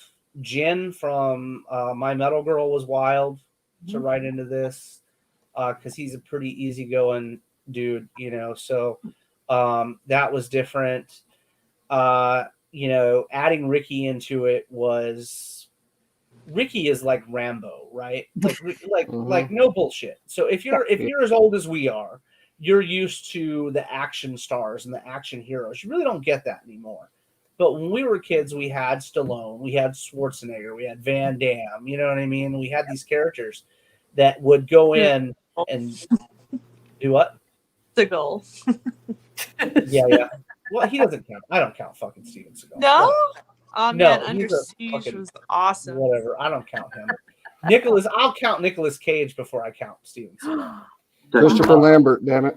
Yeah, Yeah. Christopher Lambert. Yeah, There's a good bunch one, of that one. badasses back then, you know. But the thing about most of those badasses were they couldn't get injured. That was one of the biggest things about them. They could get beat up a little bit, and then it was like an episode of or a match in WWE. They, you know, get beat up for a second, and then all of a sudden they miraculously turn the tide. You know what I mean? And then it would be the other way. And but I like to think that our characters can go through it and maybe not all make it all the time. You know, because I'll never want you having that opinion that Ricky could just walk into a scenario that would be impossible and walk out the other side unscathed. I don't want you to feel like that ever in any book that we put out. So it was very interesting to throw Ricky into the mix with these characters.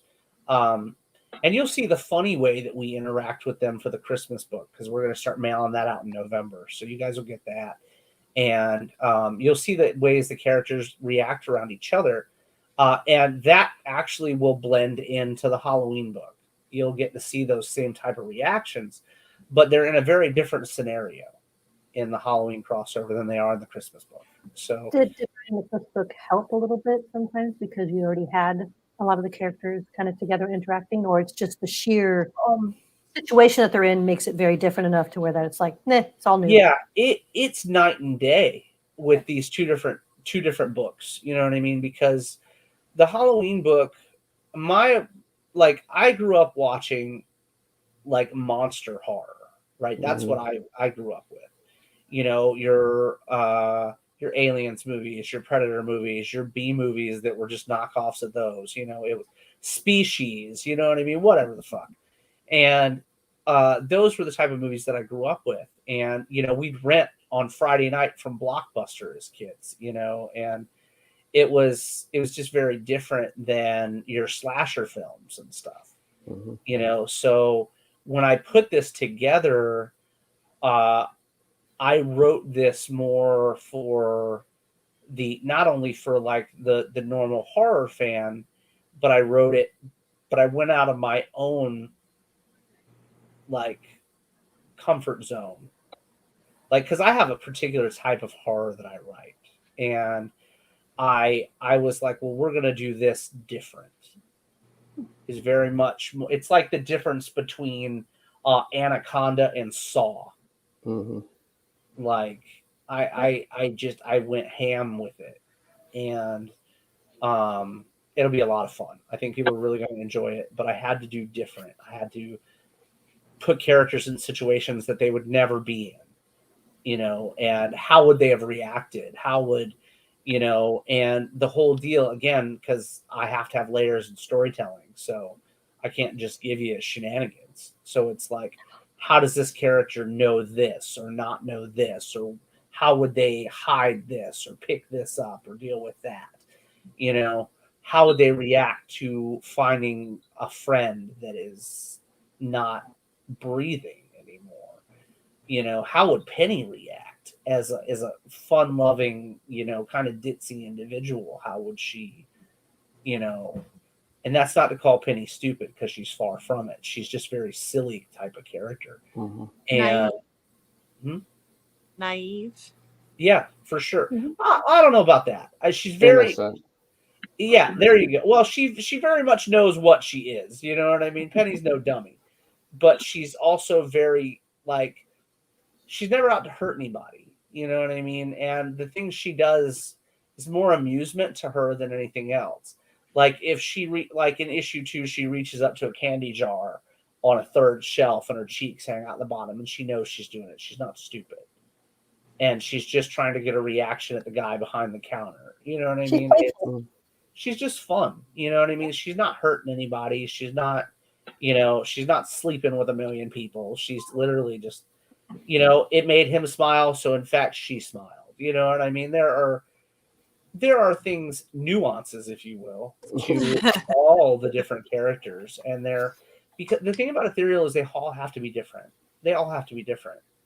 You know, if I write one character like another character, we're destroying what makes them individuals. And you're no longer talking about a character. Now you're just talking about my style of writing, you know, and I don't ever want that. So when we threw them all together, yes, it was like a fucking pot roast of characters. And the different flavors from each of them had to be layered just right, or it was going to be a shit show. Like So, onions, like yeah. ogres. Do what now? Like onions and ogres, there are layers. Red potatoes, you had to get your carrots in there. You got to have some celery. You know what I mean? It's a big old ethereal stew. That's it. And all these characters have to be able to interact, and you have to be able to make it work. You know, if there's a fire and you have these characters that know how to deal with the fire, and then you act like they don't, then that's fucking stupid. You know, but you've got these other characters that have no clue what the fuck they're doing, and they're just like, oh my God, that makes sense. But the characters that know what they're doing should be able to put the fire out, or they should be able to handle the situation, because that's what they do. They know how to handle it. But then there's them also dealing with those who don't know how to do it while they're trying to do. Yeah, absolutely.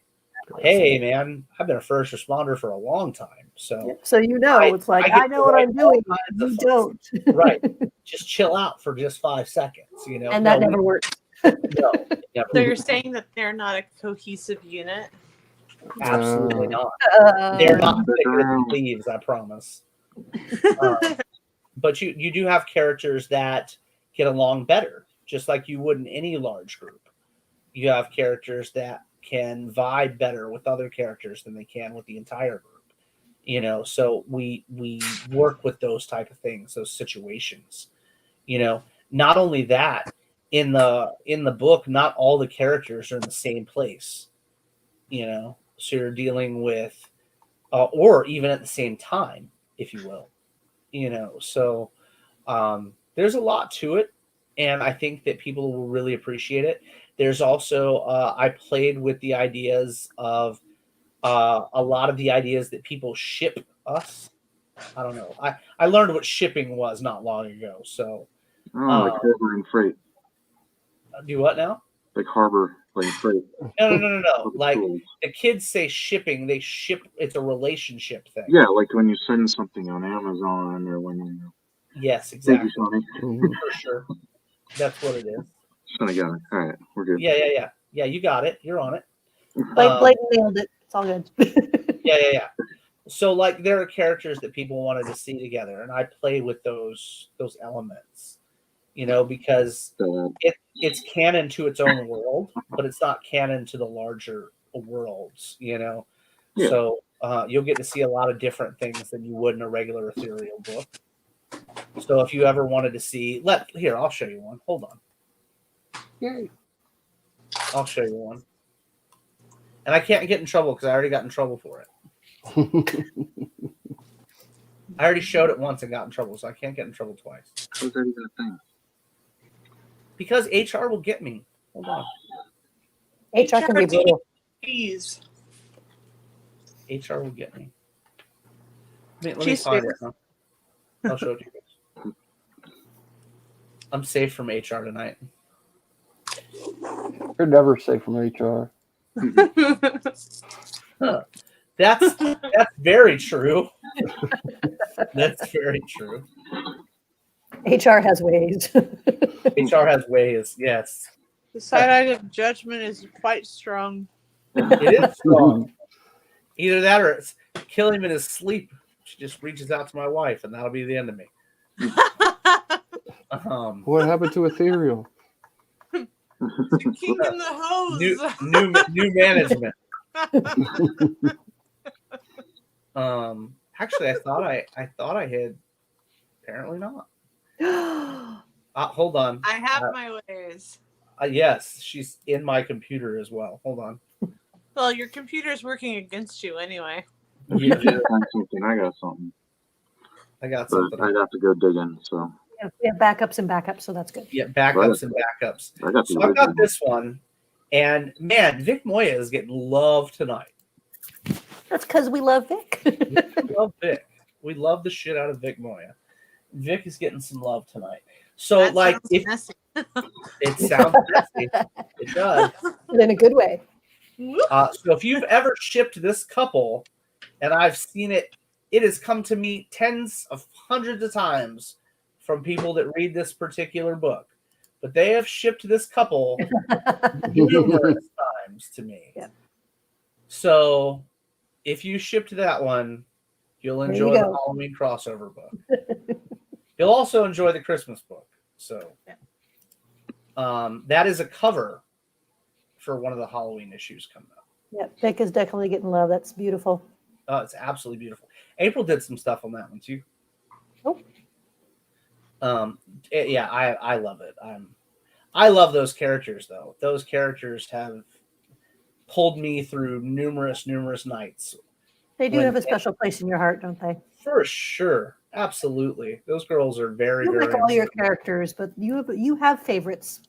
I do. I love them all, but I do have favorites.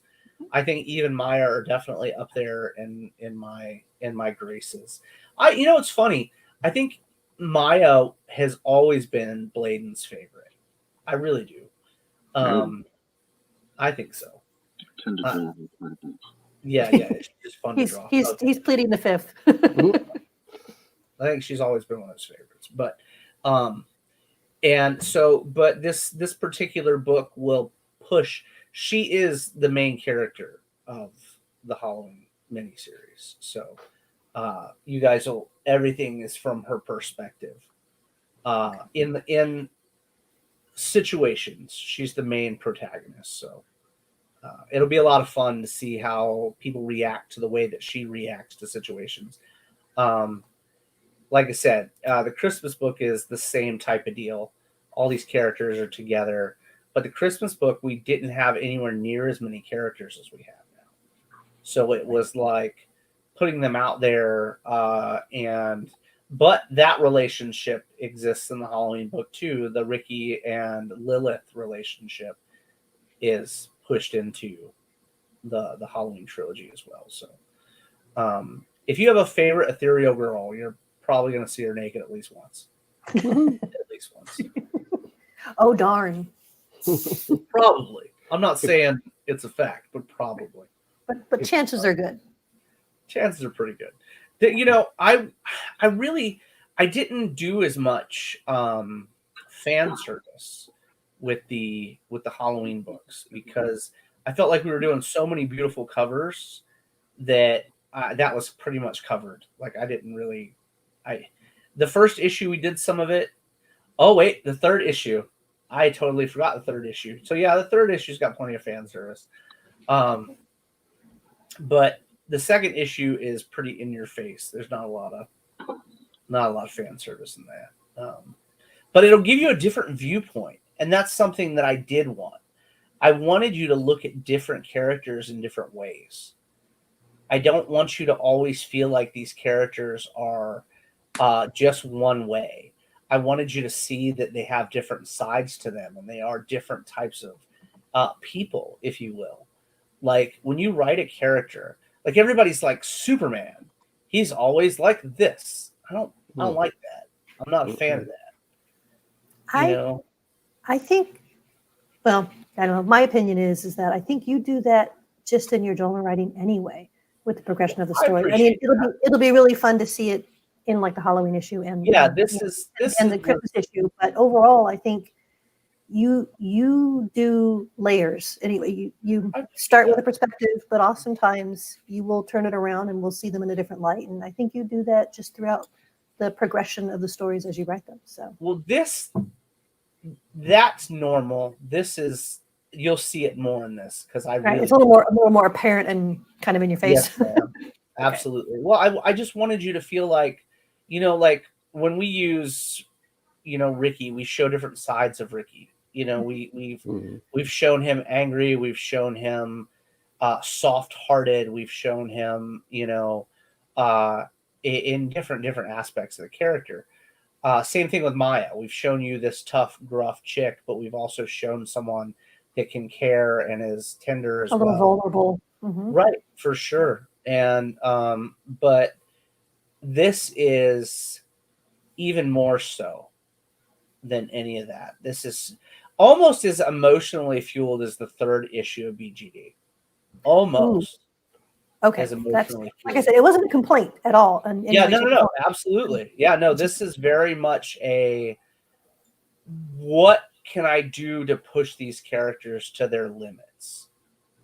And it's and as you read it, it follows several characters more so than others because there's no way I can write about all these characters like statically. They literally have to have scenes and positions and predicaments and stuff like that. But I do if that helps, Nate. That is it has been a wild roller coaster, and I'm glad to have done it. I'm ready not to do it again till next year. Then we're going to do it for Easter then. The Easter. I already have plans for Easter. So Good. Oh Lordy, I do have plans for Easter. why am I not surprised? So Well, plans especially with for Easter. Underland. I mean, it's kind of a given with the bunnies from Underland. Well, Yeah, or the actually, bunnies from If Easter- It Hops. the Easter issue, I'm hoping now, don't hold me to it, but I'm hoping we can do a Theater 7 one shot for Easter. That's my hope. And it'll be really fun if I can do it. Blade and Hunter is doing I things. gotta sign up, guys. All right, man, be good. It was good to I'm see you. not Hey, ready. make sure you send him your PayPal Yeah. information. Thank you I'll so do much. it. I'll chat you later. Yeah. Be I good, will man. not end the stream. Hold on. Don't hit the button. Don't hit the button. Don't hit the button. I'll just remove you. There you go.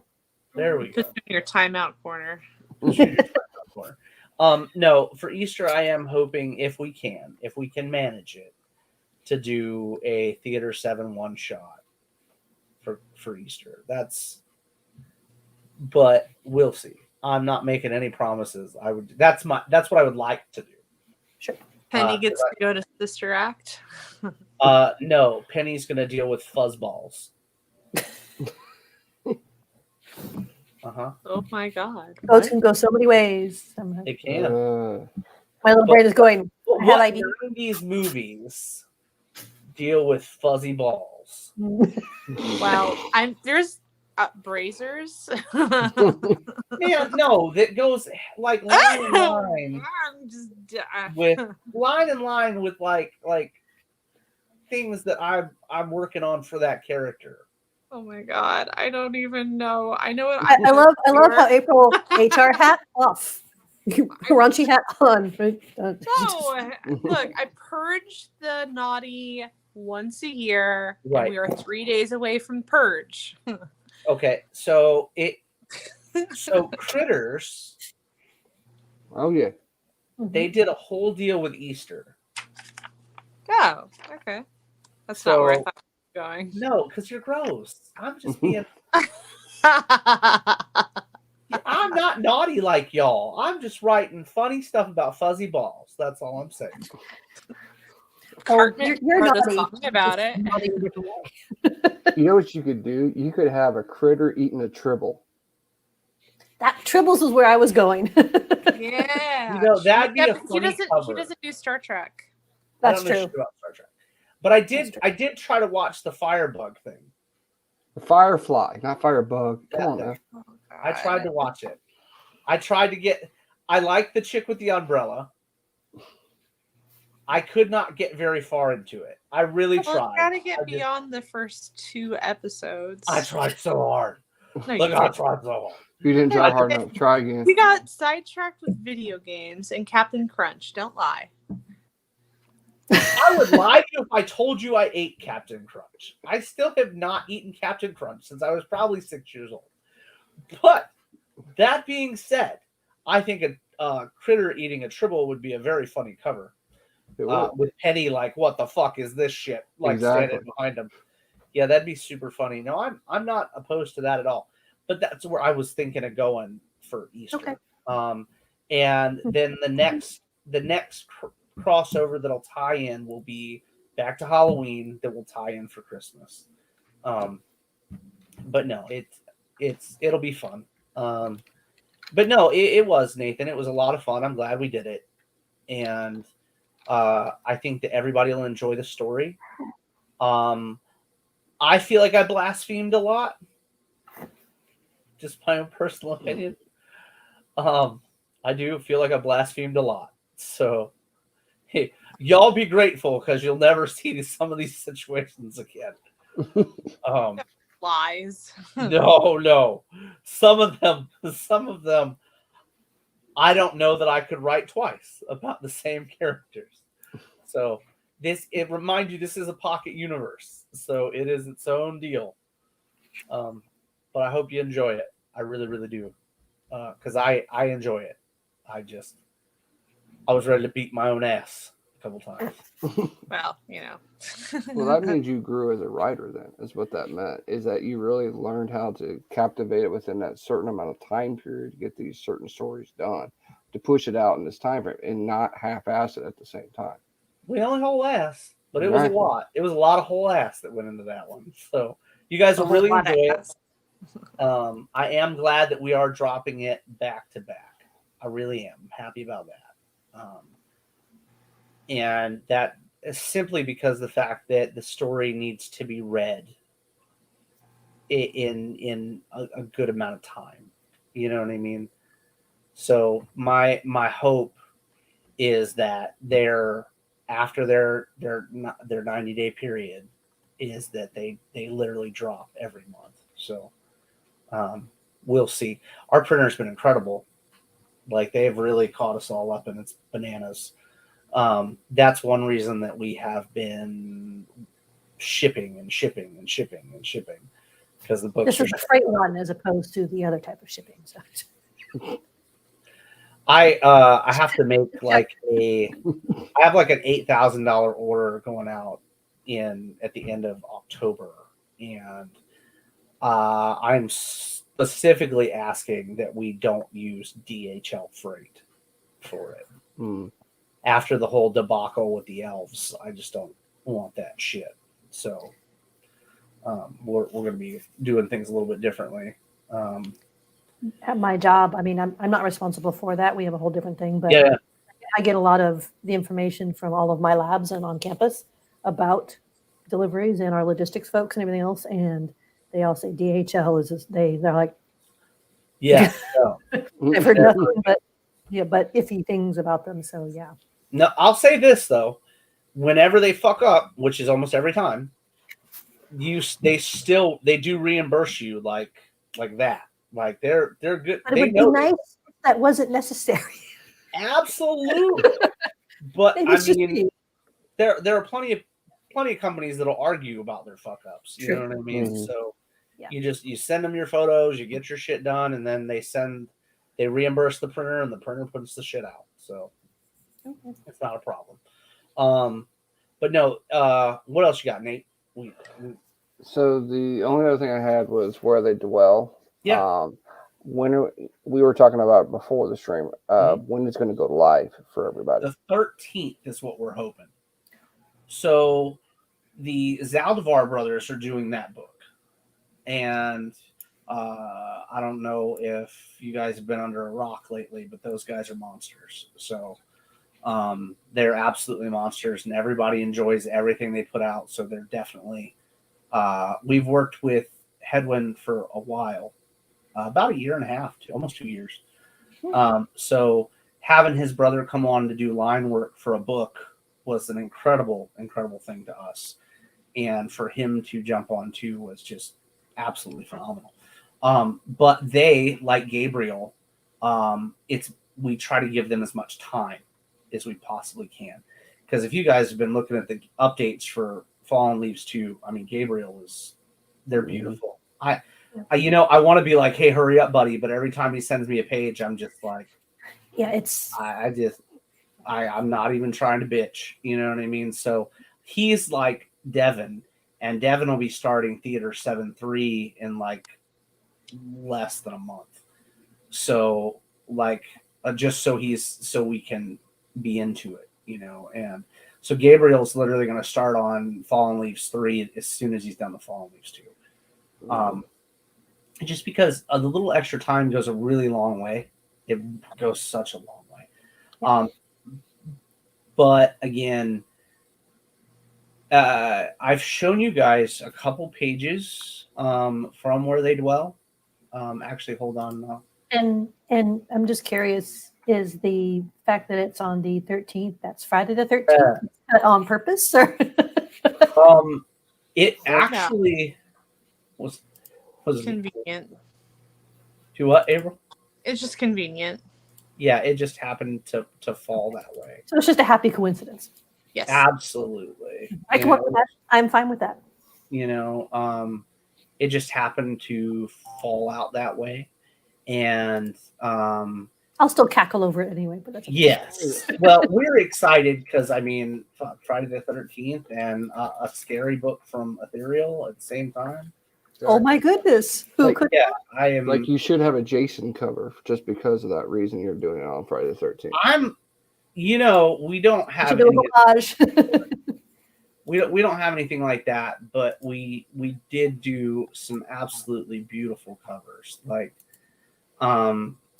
we were actually going to release this book originally in I think it was end of August that we were going to. No, this one was September. Was it September?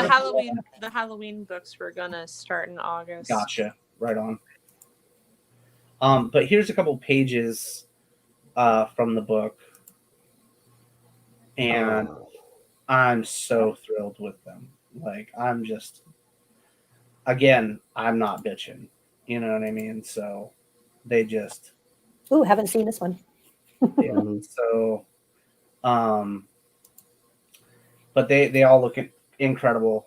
And I think that it's going to be a book that, as we grow and the more we do, the better we get at it, and the bigger the fan base is, the bigger the reader group is, whatever, the lovely friends, the bigger that group gets. And, it's never an insult. I'm not calling you fuckers Fran. It's Frank. But no, it's one of Anybody the complains about it, just they need to be booted. yeah, it makes me laugh every time because it happens once every few weeks. You know what I mean? So it makes me laugh.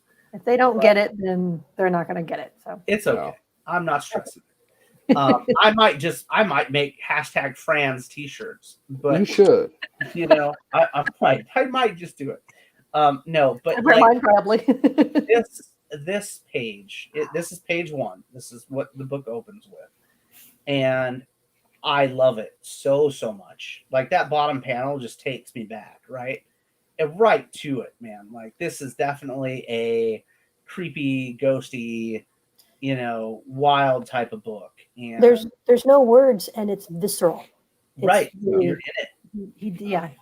They did an amazing job so far. I mean, that last panel is a reverse of the Exorcist cover from the movie that we all know. Absolutely. Which Yeah. is why I want this page for that. Yeah, exact he reason. was. So I don't have these. These are all digital. No, I know. I wish I did. I wish I had. I could actually, I'll talk to you about it. Joseph has a cool way of doing things that he's, I guess in the industry, and I'm still learning. I'm not privy to every fucking thing, but I guess that digital artists now are printing pages Mhm. and they're signing the pages and putting like some kind of watermark on the bottom of the page signifying that it's supposed to be the original artwork. I don't know if that holds weight or holds water anywhere, but I will say this. I will print the page as a poster for you, Nate, if you would like it later. That'd be awesome.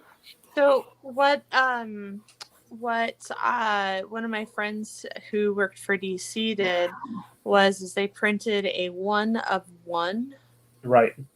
and that just 11 by 17 regular type of thing, and it's like this is the only printed copy, Right. and that way it's still got a physical, tangible Yeah. release. But yeah, it's interesting how the digital media has affected the physical market. Right. Mhm. Absolutely. So, Yeah, Yeah. I think And interesting how it's adapted too, because I think for sure. Well, look some at people look love Blade. digital. That's how they work and they do. But now they're realizing that there are those who, I want a piece of original work. So how Right. can trying to translate that? So I think Well, like it's Bladen was just talking to you guys about. Yeah. Bladen will print it in blue and then go and ink it by hand. You know what I mean? It's different ways. Tomato to fucking tomato. You know what I mean? But there are plenty of people that are that will argue the fact. You know what I mean? And I like April said, you print the 101, whatever. If we don't end up doing that, I will still make sure that is available. Because of the fact that I made you like 1 of 4 or whatever out of it, because I'm going to print myself one. It's probably one of my favorite panels out of anything we've done to date. Yeah. And that's just because my wife's a huge fan of that kind of stuff. And this particular book is like a love letter to my wife. So I know, except for the whole BDSM demon thing, that's not really a love letter. To be fair, I asked her, Shawnee, I said, do you think I should do something like normal scary or what would actually be in the mind of a man? And she was like, go ham. And I was like, all right. So, yeah, so BDSM Demon it is in issue 1 for you guys. You'll have fun with it, I promise. Actually, you know what? I'm going to show you something cool. I'm going to fight See, the this is why you power. got to stay on. Oh darn!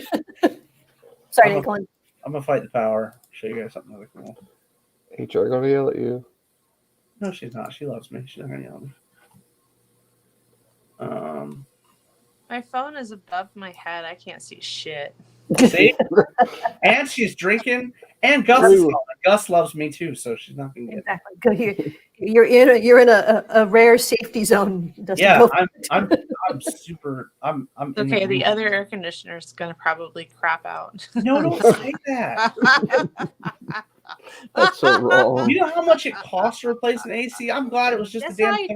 thermostat. I'm still paying on it. We don't even own that house anymore. Oh, Fuck Jesus. that noise. Ugh. Jesus Christ. Ugh. Ugh, that's not great. Not fun. It's Where fine. is this thing at? Yeah, where is it? I'm trying to find it. Well, I I don't could just know. show you. I could show you calendar stuff, but I'm not going to. There's no calendar stuff to show. I have That some project is on hold. stuff.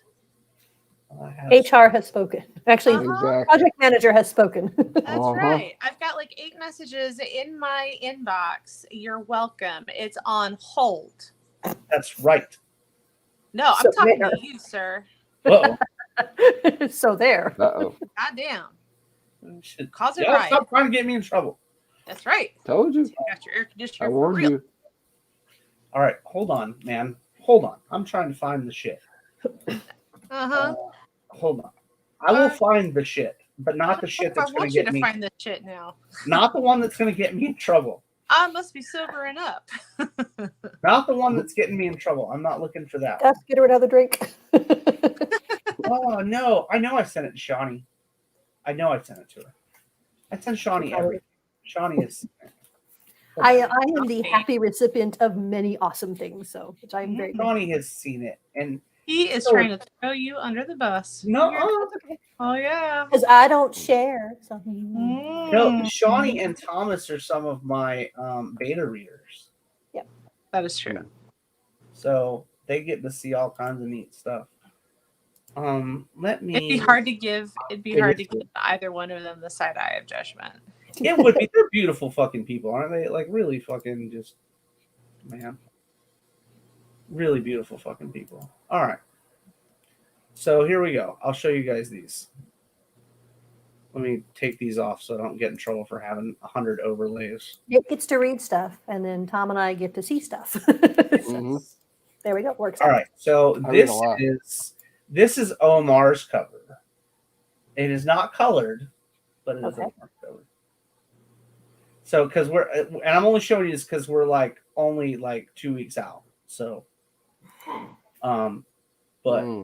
Oh yeah. it's really pretty. Yeah. I love that silhouette in the background. Mhm. Right? Yes. Ah. You just know it's going to be bad. And the whiteboard says like naughty behind it. Uh-huh. Mhm. So it's gonna be pretty. It's gonna be gorgeous. Yeah, Tuxedo Comics says crispy. Oh, y'all ain't seen nothing yet. Wait till Boom. it- Oh, it's gonna be good. Mhm. It's gonna be a good one. I love it because when you first sent it over and I showed it, it's a little subtle because it took me a while. That's really cool. Then I saw the silhouette. I'm like, Yeah, Mhm. I see. There you go. it's gonna be fun.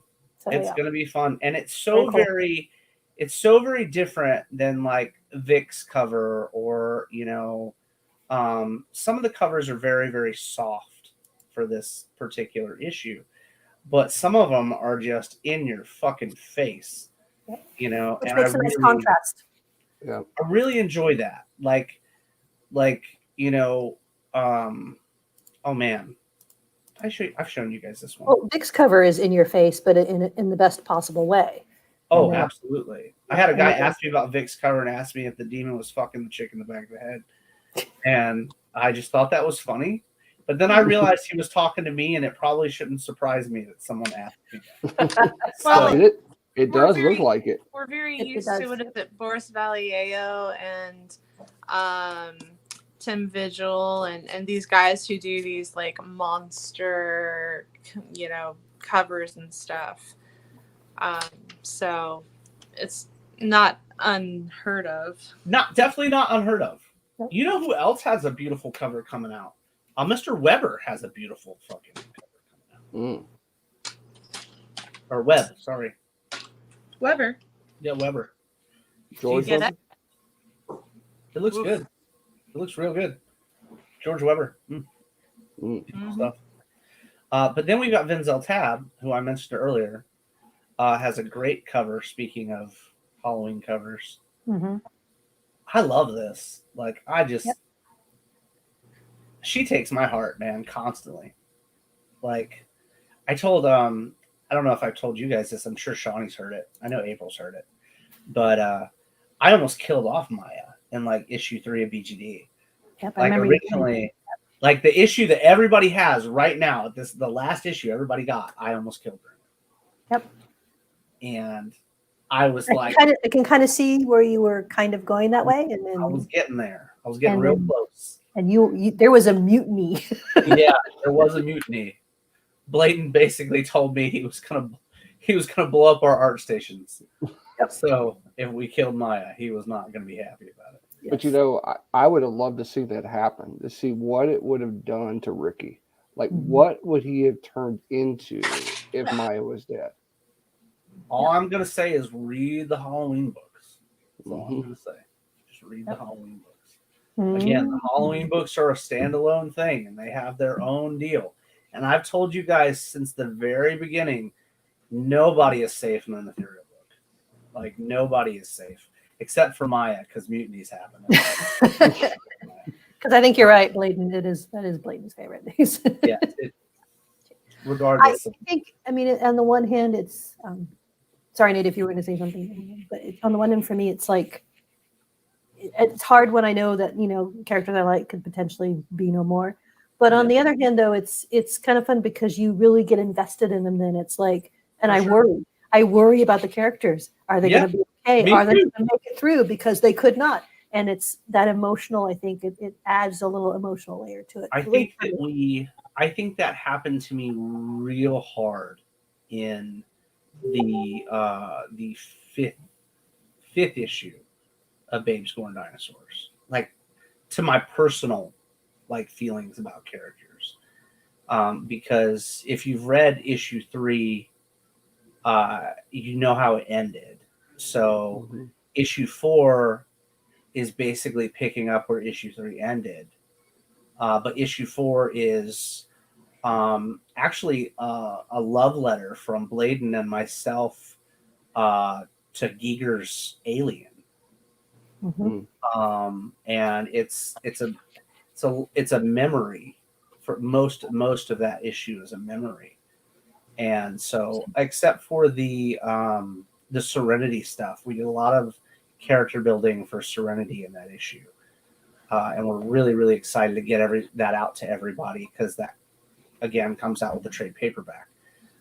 So the trade paperback will have the Stitches stuff in it, and I'm real excited about the Stitches stuff because it's taken almost a life of its own. Like, it's almost like its own story, and the additional 6 pages of the issue, the last issue that we did pre-orders for, issue 4, which is actually literally just needs a couple more pages to be colored and it's done. So really, really excited about that. But it, man, real awesome story building for Starling at the end of that book. Okay. So we added a bunch of stuff for Starling at the end of it, and we're really, really happy with it. Well, that's what made Ricky my favorite character of BGD was issue 3. Because of the way it was handled at the end, I was like, okay, this is like Yippee-ki-yay, motherfucker. Yeah. This is your Bruce Willis. Freaking of your universe. Yeah. Like, he gets hurt, but he's okay. He can still make it. He's still going to screw you up. I had a lot of fun with that book. Like, I feel like he's been pushed, though. We've shown him be pushed from issue 1 to issue 3, and he's just real tired of being pushed. You know what I mean? Naked Dinosaur John Wick was a lot of fun for issue 2. But there was no emotion behind what he was doing in issue 2. It was all action. He was reacting. Right. Yeah. It was just I'm doing what I need to do, to get out of the situation. Issue 3 was all about the heart and what he was dealing with. And Maya is, regardless of not being in a sexual relationship, Maya is his person. You know what I mean? That's his person. Even if she views him a little bit differently than he views her, it's still that type of situation, and we'll be hinting at that a lot more in the future with character building for her, because he is that person that has been there, through the thick and the thin. We actually show a very young Ricky in that issue. There's a panel of a very, very young Ricky in that issue. And so you got to see him pre-scar there. You'll also get to see how he receives the scar in issue 4. Okay. So you'll also get to see where the whole Ricky Ticky thing comes from. in issue 4, you get to find out where the Ricky Ticky comes from. But issue 5, when we get into issue 5 with you guys, issue 5 is, it's funny that you mentioned Bruce Willis. Issue 5 is literally, oh my gosh, I hadn't even thought about it till you mentioned it. It's a lot of Die Hard. It is Ricky climbing that big ass tower, you know, so it's going to be a lot of fun. I think people enjoy it. You'll also get introduced to Starling's brother in that issue. You'll get to see Serenity be bad bitch as usual in that issue.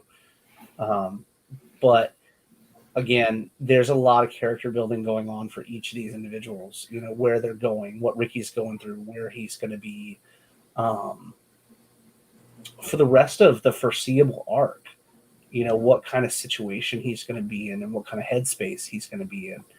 Because I write BGD a little bit differently than I write the other books. Like BGD is, I don't write it like arcs, like I do If It Hops and stuff like that, or The Listener.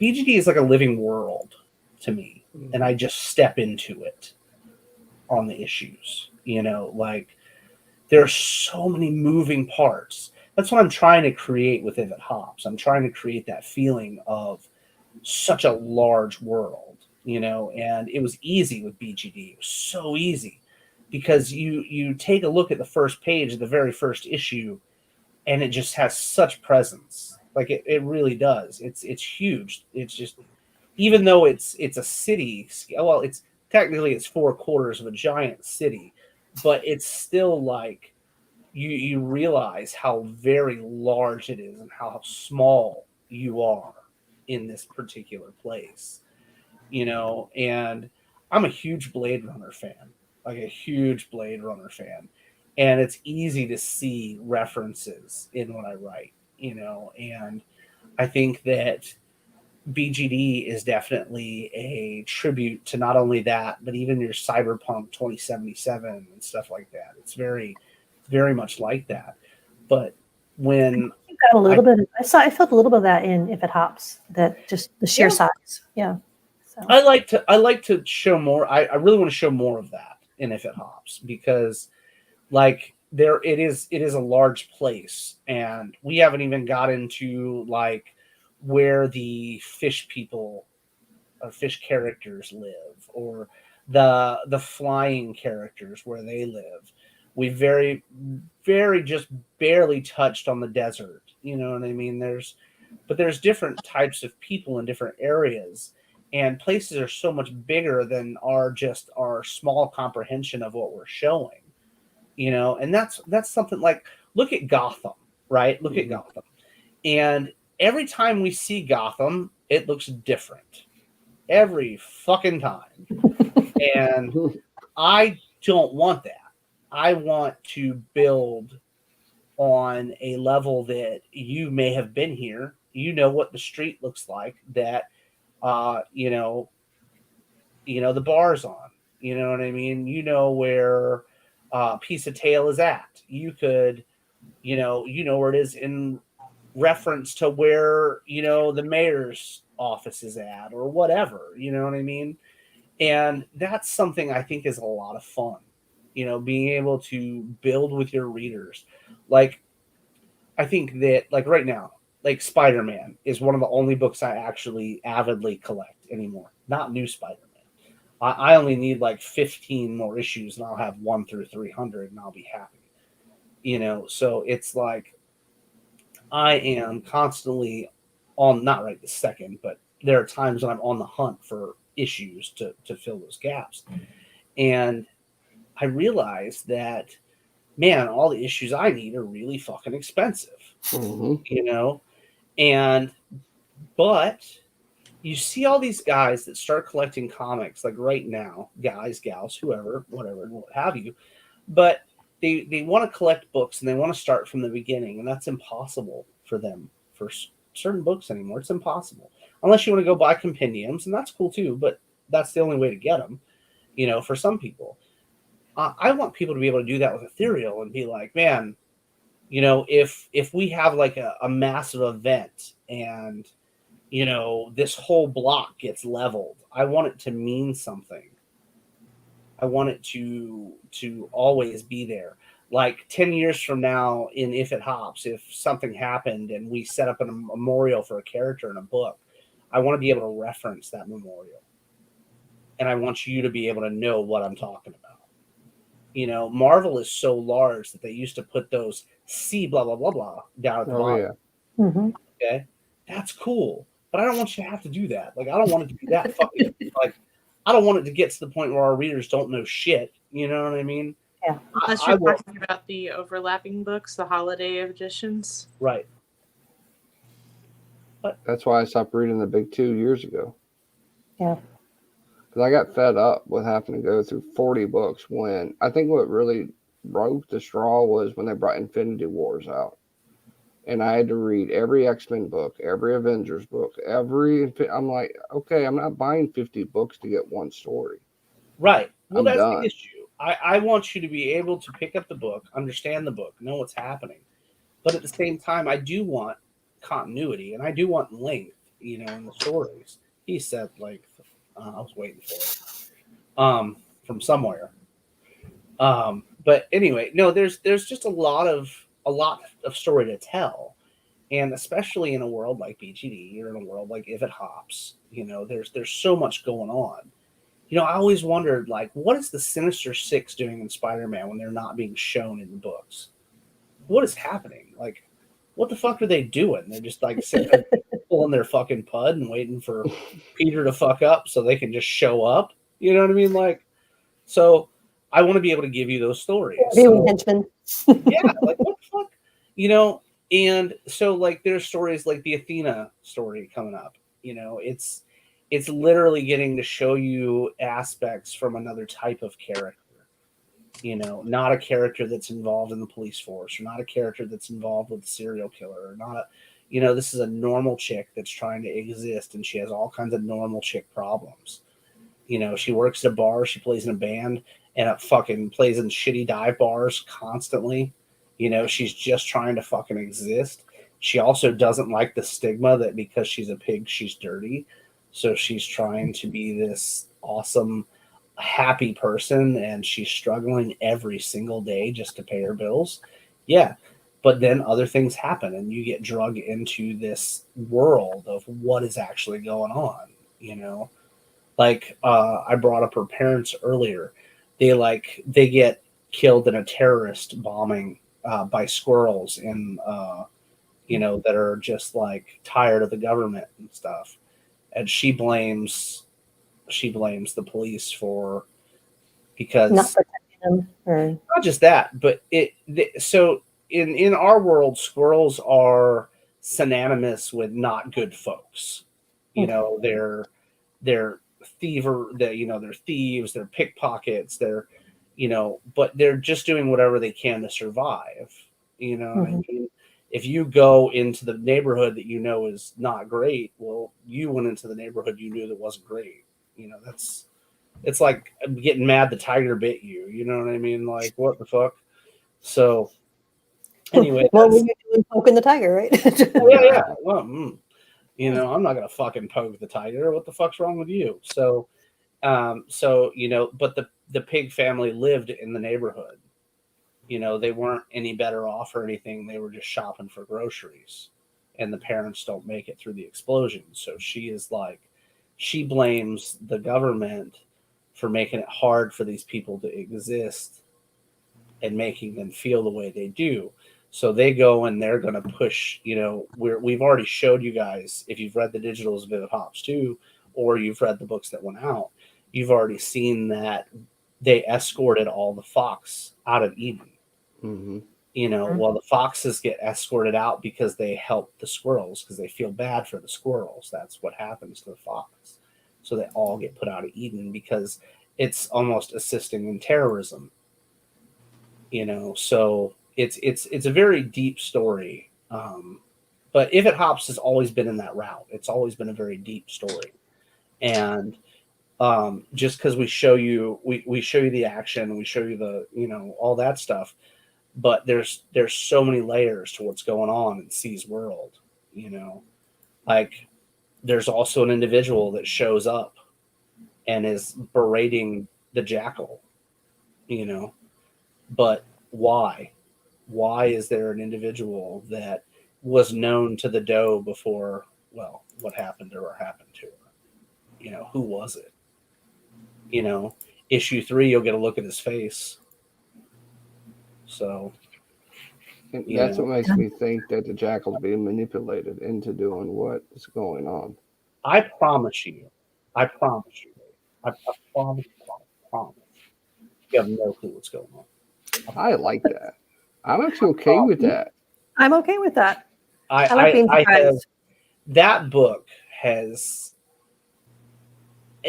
probably going to go down as my best mystery type of deal ever, because it just keeps, the rabbit hole just keeps growing. It just keeps getting deeper the further you get down in it. There's no stop and collect $200. It's it just keeps going, and I feel like the more that I get into the world, the more that I can expand on what's happening, and I can show you more of what's going on with these characters. Like, I love writing him. I love writing him so much. Like, it's silly how fun the character is, because we've never shown him in the light of day. We've never shown the character. We showed him in Moonlight in issue 2. Issue 1, pitch black. You know what I mean? Mhm. There's a lot going on in that book. There's a lot of characters that are around that may not be around for very long. We got issue 3 coming up that we're working on now, that Bladen is hard into. That you get introduced to C's brother. You're going to get to meet him. He happens to be laying the pipe in the lion, so we like him. He's a good dude. But no, there's a lot of reasons to like the character. He's very, very fun, and he's very he happens to know our new pig character, so Ah, that should be just a little bit. just a little. They just happen to frequent the same dive bars is all. But he's a big punk fan, and you get to he's big old green mohawk and stuff. So a great character. Well, it's fun though, 'cause you're expanding the world, but it's nice when you can have. It doesn't have to be a solid or anything. It can be fleeting, because that's the way the world really is. There are chance encounters and fleeting connections. He And just happens to like her band. He doesn't know who she is. Yep. So I mean, and when you play dive bars all the time, it's easy to catch the same band. If you like that local scene, that underground grunge scene, it's pretty easy. you're gonna get the locals. That's it. So I think that people are going to really enjoy her. I think she's going to be a lot of fun. I think they're going to enjoy C's brother. He's going to be a lot of fun. You guys are actually going to start getting to see Ryoshi. Like she's a ton of fun. Oh my gosh, she's a great character. But she's actually draw or not draw any write any of the unfun characters. you know who is unfun to me? I tell you who's unfun. I love working with them, but they're unfun. I love Stitches. I love Stitches. Yeah. I love reading the Stitches stuff. I love putting it together. That is not a fun character. He is terrifying. Like, he's like Wrath. Wrath is not a nice character. And writing Wrath is like I have to go into pits of myself that are just terrifying to put this character out. So no, I'm not. There are a couple characters that So after writing Wrath, you have to go, play with puppies and. I have to wash my manhood in holy water when I fucking get done with it. Oh, That ain't my. gonna fix it. Go play with puppies, go out in the sunshine, and go. No, it's like that. Just you have to sit in there and just sit naked out in the sunlight and just bleach your ass. Absorb. It's so dark and just gnarly. Gosh, that went to a whole different place than I anticipated. I'm pretty good for that. I see that. Well, you know that better than most. I'm pretty good for that.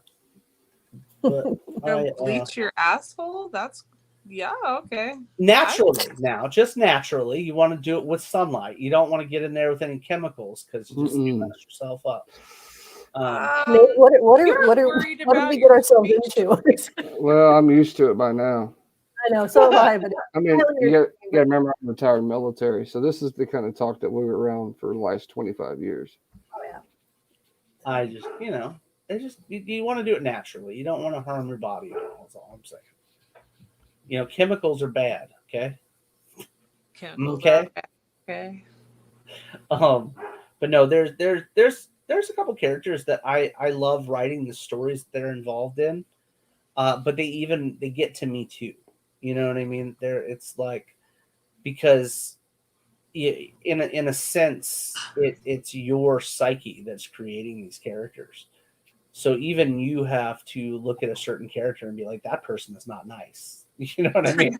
Like they're not very nice.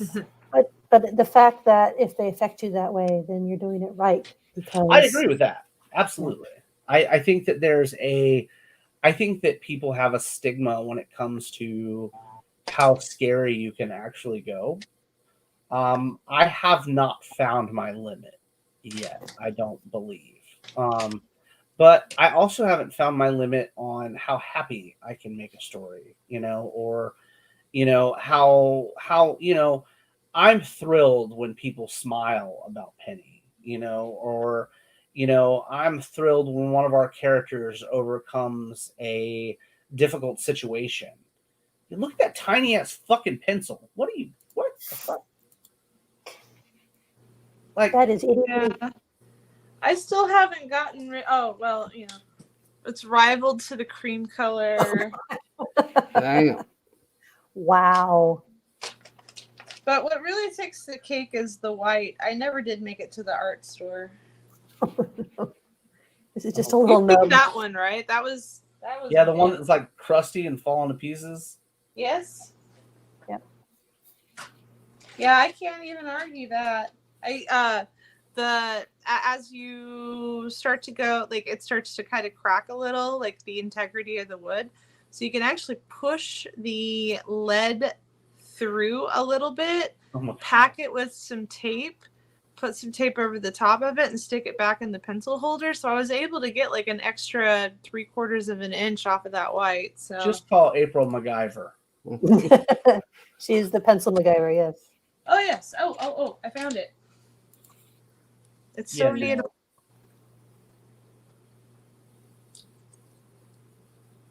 Look at it.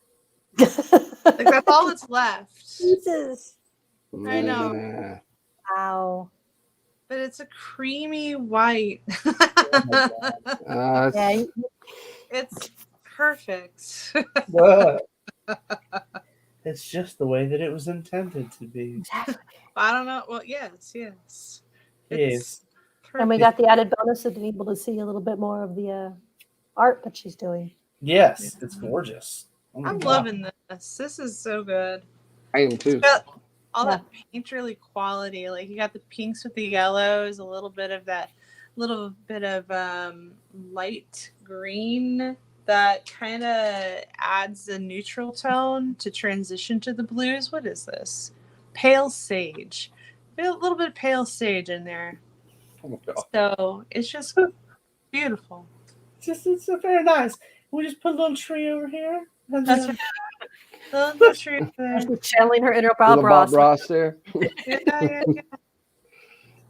It's a I happy always tree. thought it was interesting that I think your pencils had happy little accidents there, I think is what happened. happy little accidents make me real nervous. We don't like those. No. This No. is why we scanned it first. Yes. Nah, I would have look. I fix it in Photoshop. That's how that goes. Fix it in Photoshop. Oh my gosh. So yeah, no, Nate, there's been a couple characters that have been challenging, but not that I have found daunting, if you will. There hasn't been anything out there that, but even with Wrath, there's not been anything that now Celine's new villain, if you will, from Frog Legs, she's pretty entertaining. So she might take the cake in certain aspects. And that is a foodie book. So if I say anything regarding food, it's probably going to be part of the book. So, because I refuse to speak in Creole, so I'll drop the food innuendos. That is just so wrong. You're doing yourself a huge disservice on the I'm amount doing of myself a lot of education that service. you've invested in this. Nope. Nope. Got enough to put it on paper. I just want you to know that we're here for you, and we want to You'll show learn a you language in support. like a 2-hour period. All right. You learn a couple things that you can put down, and then you learn phrases and stuff. Get out of here. Like, fuck. How do you say "get out of here" in Louisiana? Get out here. Yeah. See? We'll get Nate to do it. Oh, he's gonna say it in Texan. Yes, sir. We'll get Nate to do it. That'll work too. No. So anyway, yeah. So that villain is fun. She's pretty tough. But I feel like if we were to write them boring and we were to write them safe feeling, that they wouldn't be as interesting. They just wouldn't be as fun. It's like when you watch a movie and you already know what the villain's motivations are, or what as soon as the film starts, and they're very bland, and it's like the difference between a movie you want to watch again versus a movie you were like, damn, I wasted 2 hours of my life watching it. I don't ever want you guys to feel like a bad guy or a bad gal, if you will, in an ethereal book is one-sided or it doesn't have any levels. It's, I don't know. I think that book will bring people more interest to the listener, to be honest with you, because it's in the same world. So you'll eventually see, all the listener cast in that book at different time periods. Yeah, no, there's a lot of voodoo. There's a lot of foodoo, if you voodoo. But you don't do it so well. I do the food part good. Oh, Booty. are you gonna start incorporating some recipes in spite of the lack of Creoles? You know what I might do that would be fun? What Would would be really fun? If we were to put a different recipe in the back of each issue. I think that'd be a pretty awesome thing. Yeah. We could definitely do that. We could do a jambalaya recipe in issue 1 or a frog legs recipe in issue 1, and then Proper ways to crack or eat crawfish, crayfish. I don't suck the heads out of crawfish. What? Wait. So Is that where all the good stuff is? Yes. what? Mm. All the spices. Well, I was going to ask, surely they covered this in the immersive workshop that you had. How do you It was a couple hours. how do you say crawfish, crayfish? It's the same thing. It's the same fucking language. The only difference in Creole and like speaking in Cajun is just dialect for the most part. Right. So how do they say it? It's crawfish. It's not. Okay. It's just a dialect thing. You have a little bit of a slang or a twang on the fucking end of what you say, But then you've got the folks that like came over here. You got the old families and stuff that speak a whole fucking different language. It's a mix between French and fucking weird ass fucking twang. I was just. It's like curious, if Texas, way to if enunciate Texas and France fucked each other, that's what's what jumped happened. already. I don't know. I've never looked. Yeehaw! It's one hell of a ride. Lover's Lane. Oh my god. My. No, but it's really cool the way. No, I was gonna say that there's a special shuttle via the river or something, or right across the Gulf from Galveston. No, is it Galveston to Galveston. to a part of Louisiana? Like that's like the freeway. It stops. You take the barge over, and then it starts back up again. It's crazy. I kind of want to do it. Like the whole concept with the Louisiana is cool. Yeah. You know, it's like all this party along with all this deep flavor. Like it's a really amazing place. Excuse me. And I have like I like we're using a real place with Frog Legs. You know, it's the first time I've ever written like about a real locale that you could visit.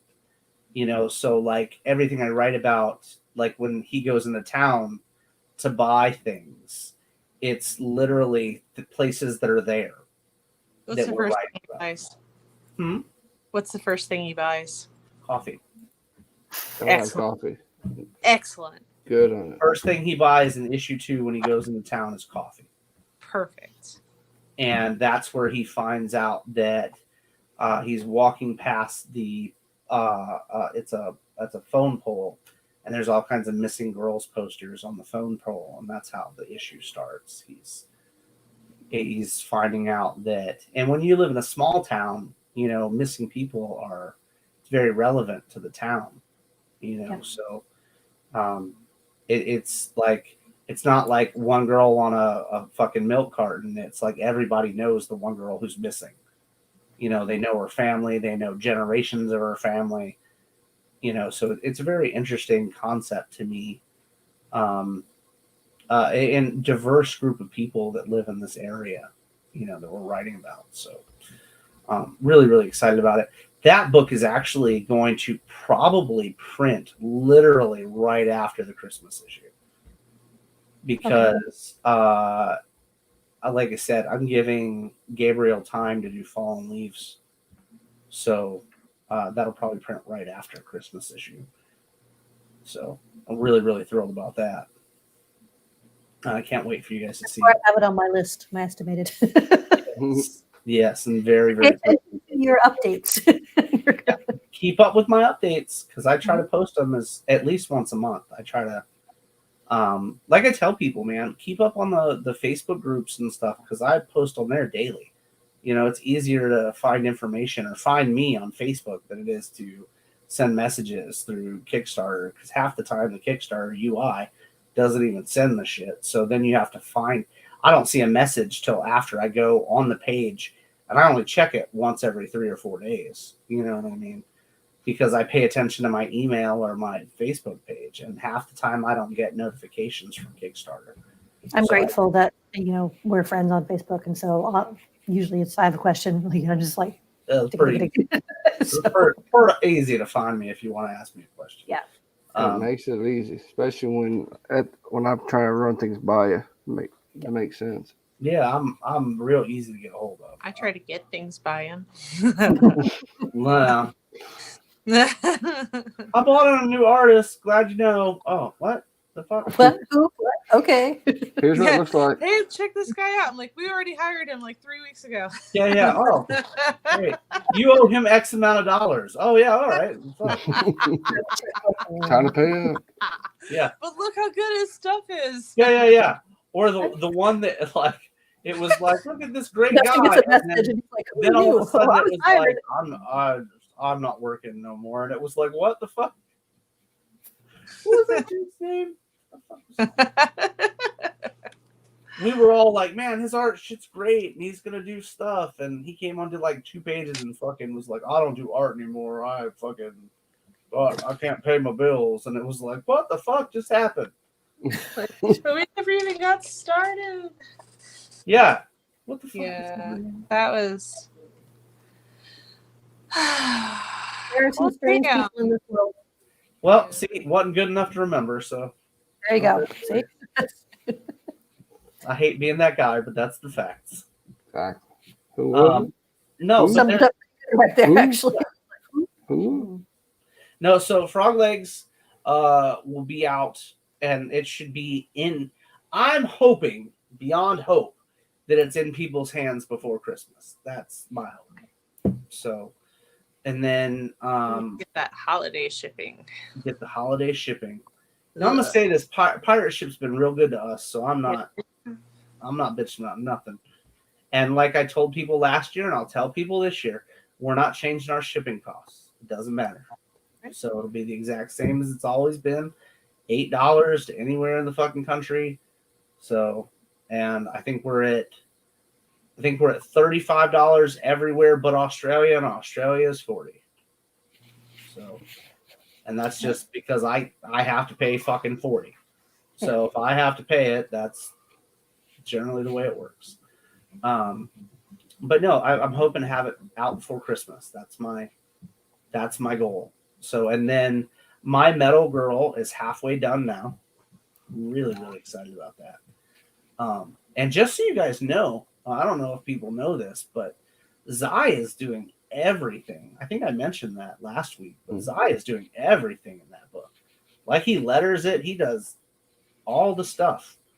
He is a one-man team. Love working with that guy. He's fucking nuts. So yeah, he's, doing his thing.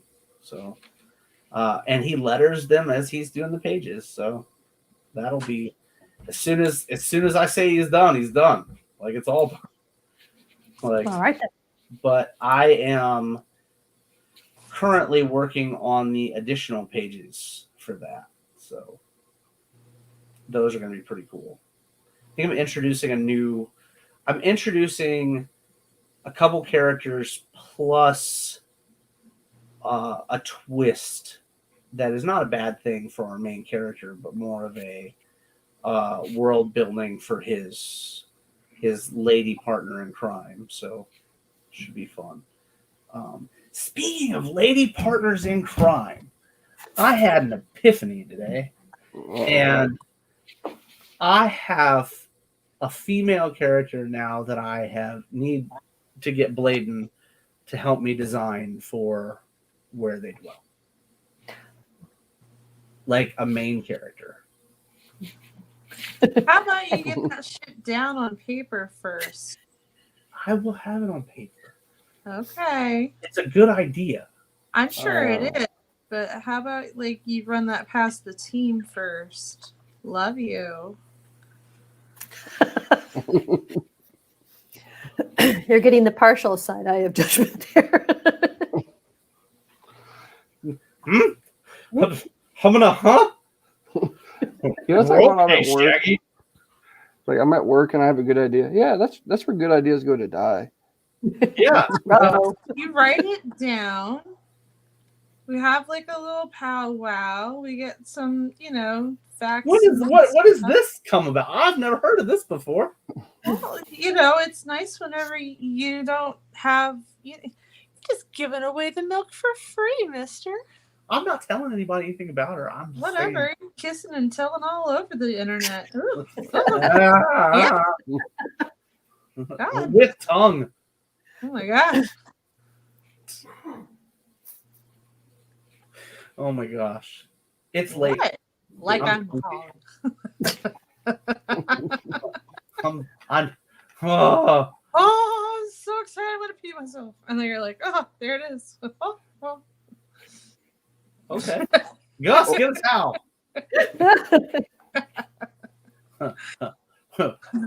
We have a sprinkle at locale number 3. Yes. Anyway, thank you guys so much for hanging out with us. We have been quite the team this evening, and we appreciate you as always. We didn't Always get so any much complicated math in tonight, but we got some other stuff. But we really appreciate you. We've been happy to share some stuff with you guys this evening. And you'll catch us back next week, and we'll have some more info, and then we're gonna jump into where they dwell the week after. So thank you again for hanging out with us, and we'll talk to y'all shortly. All Right. right.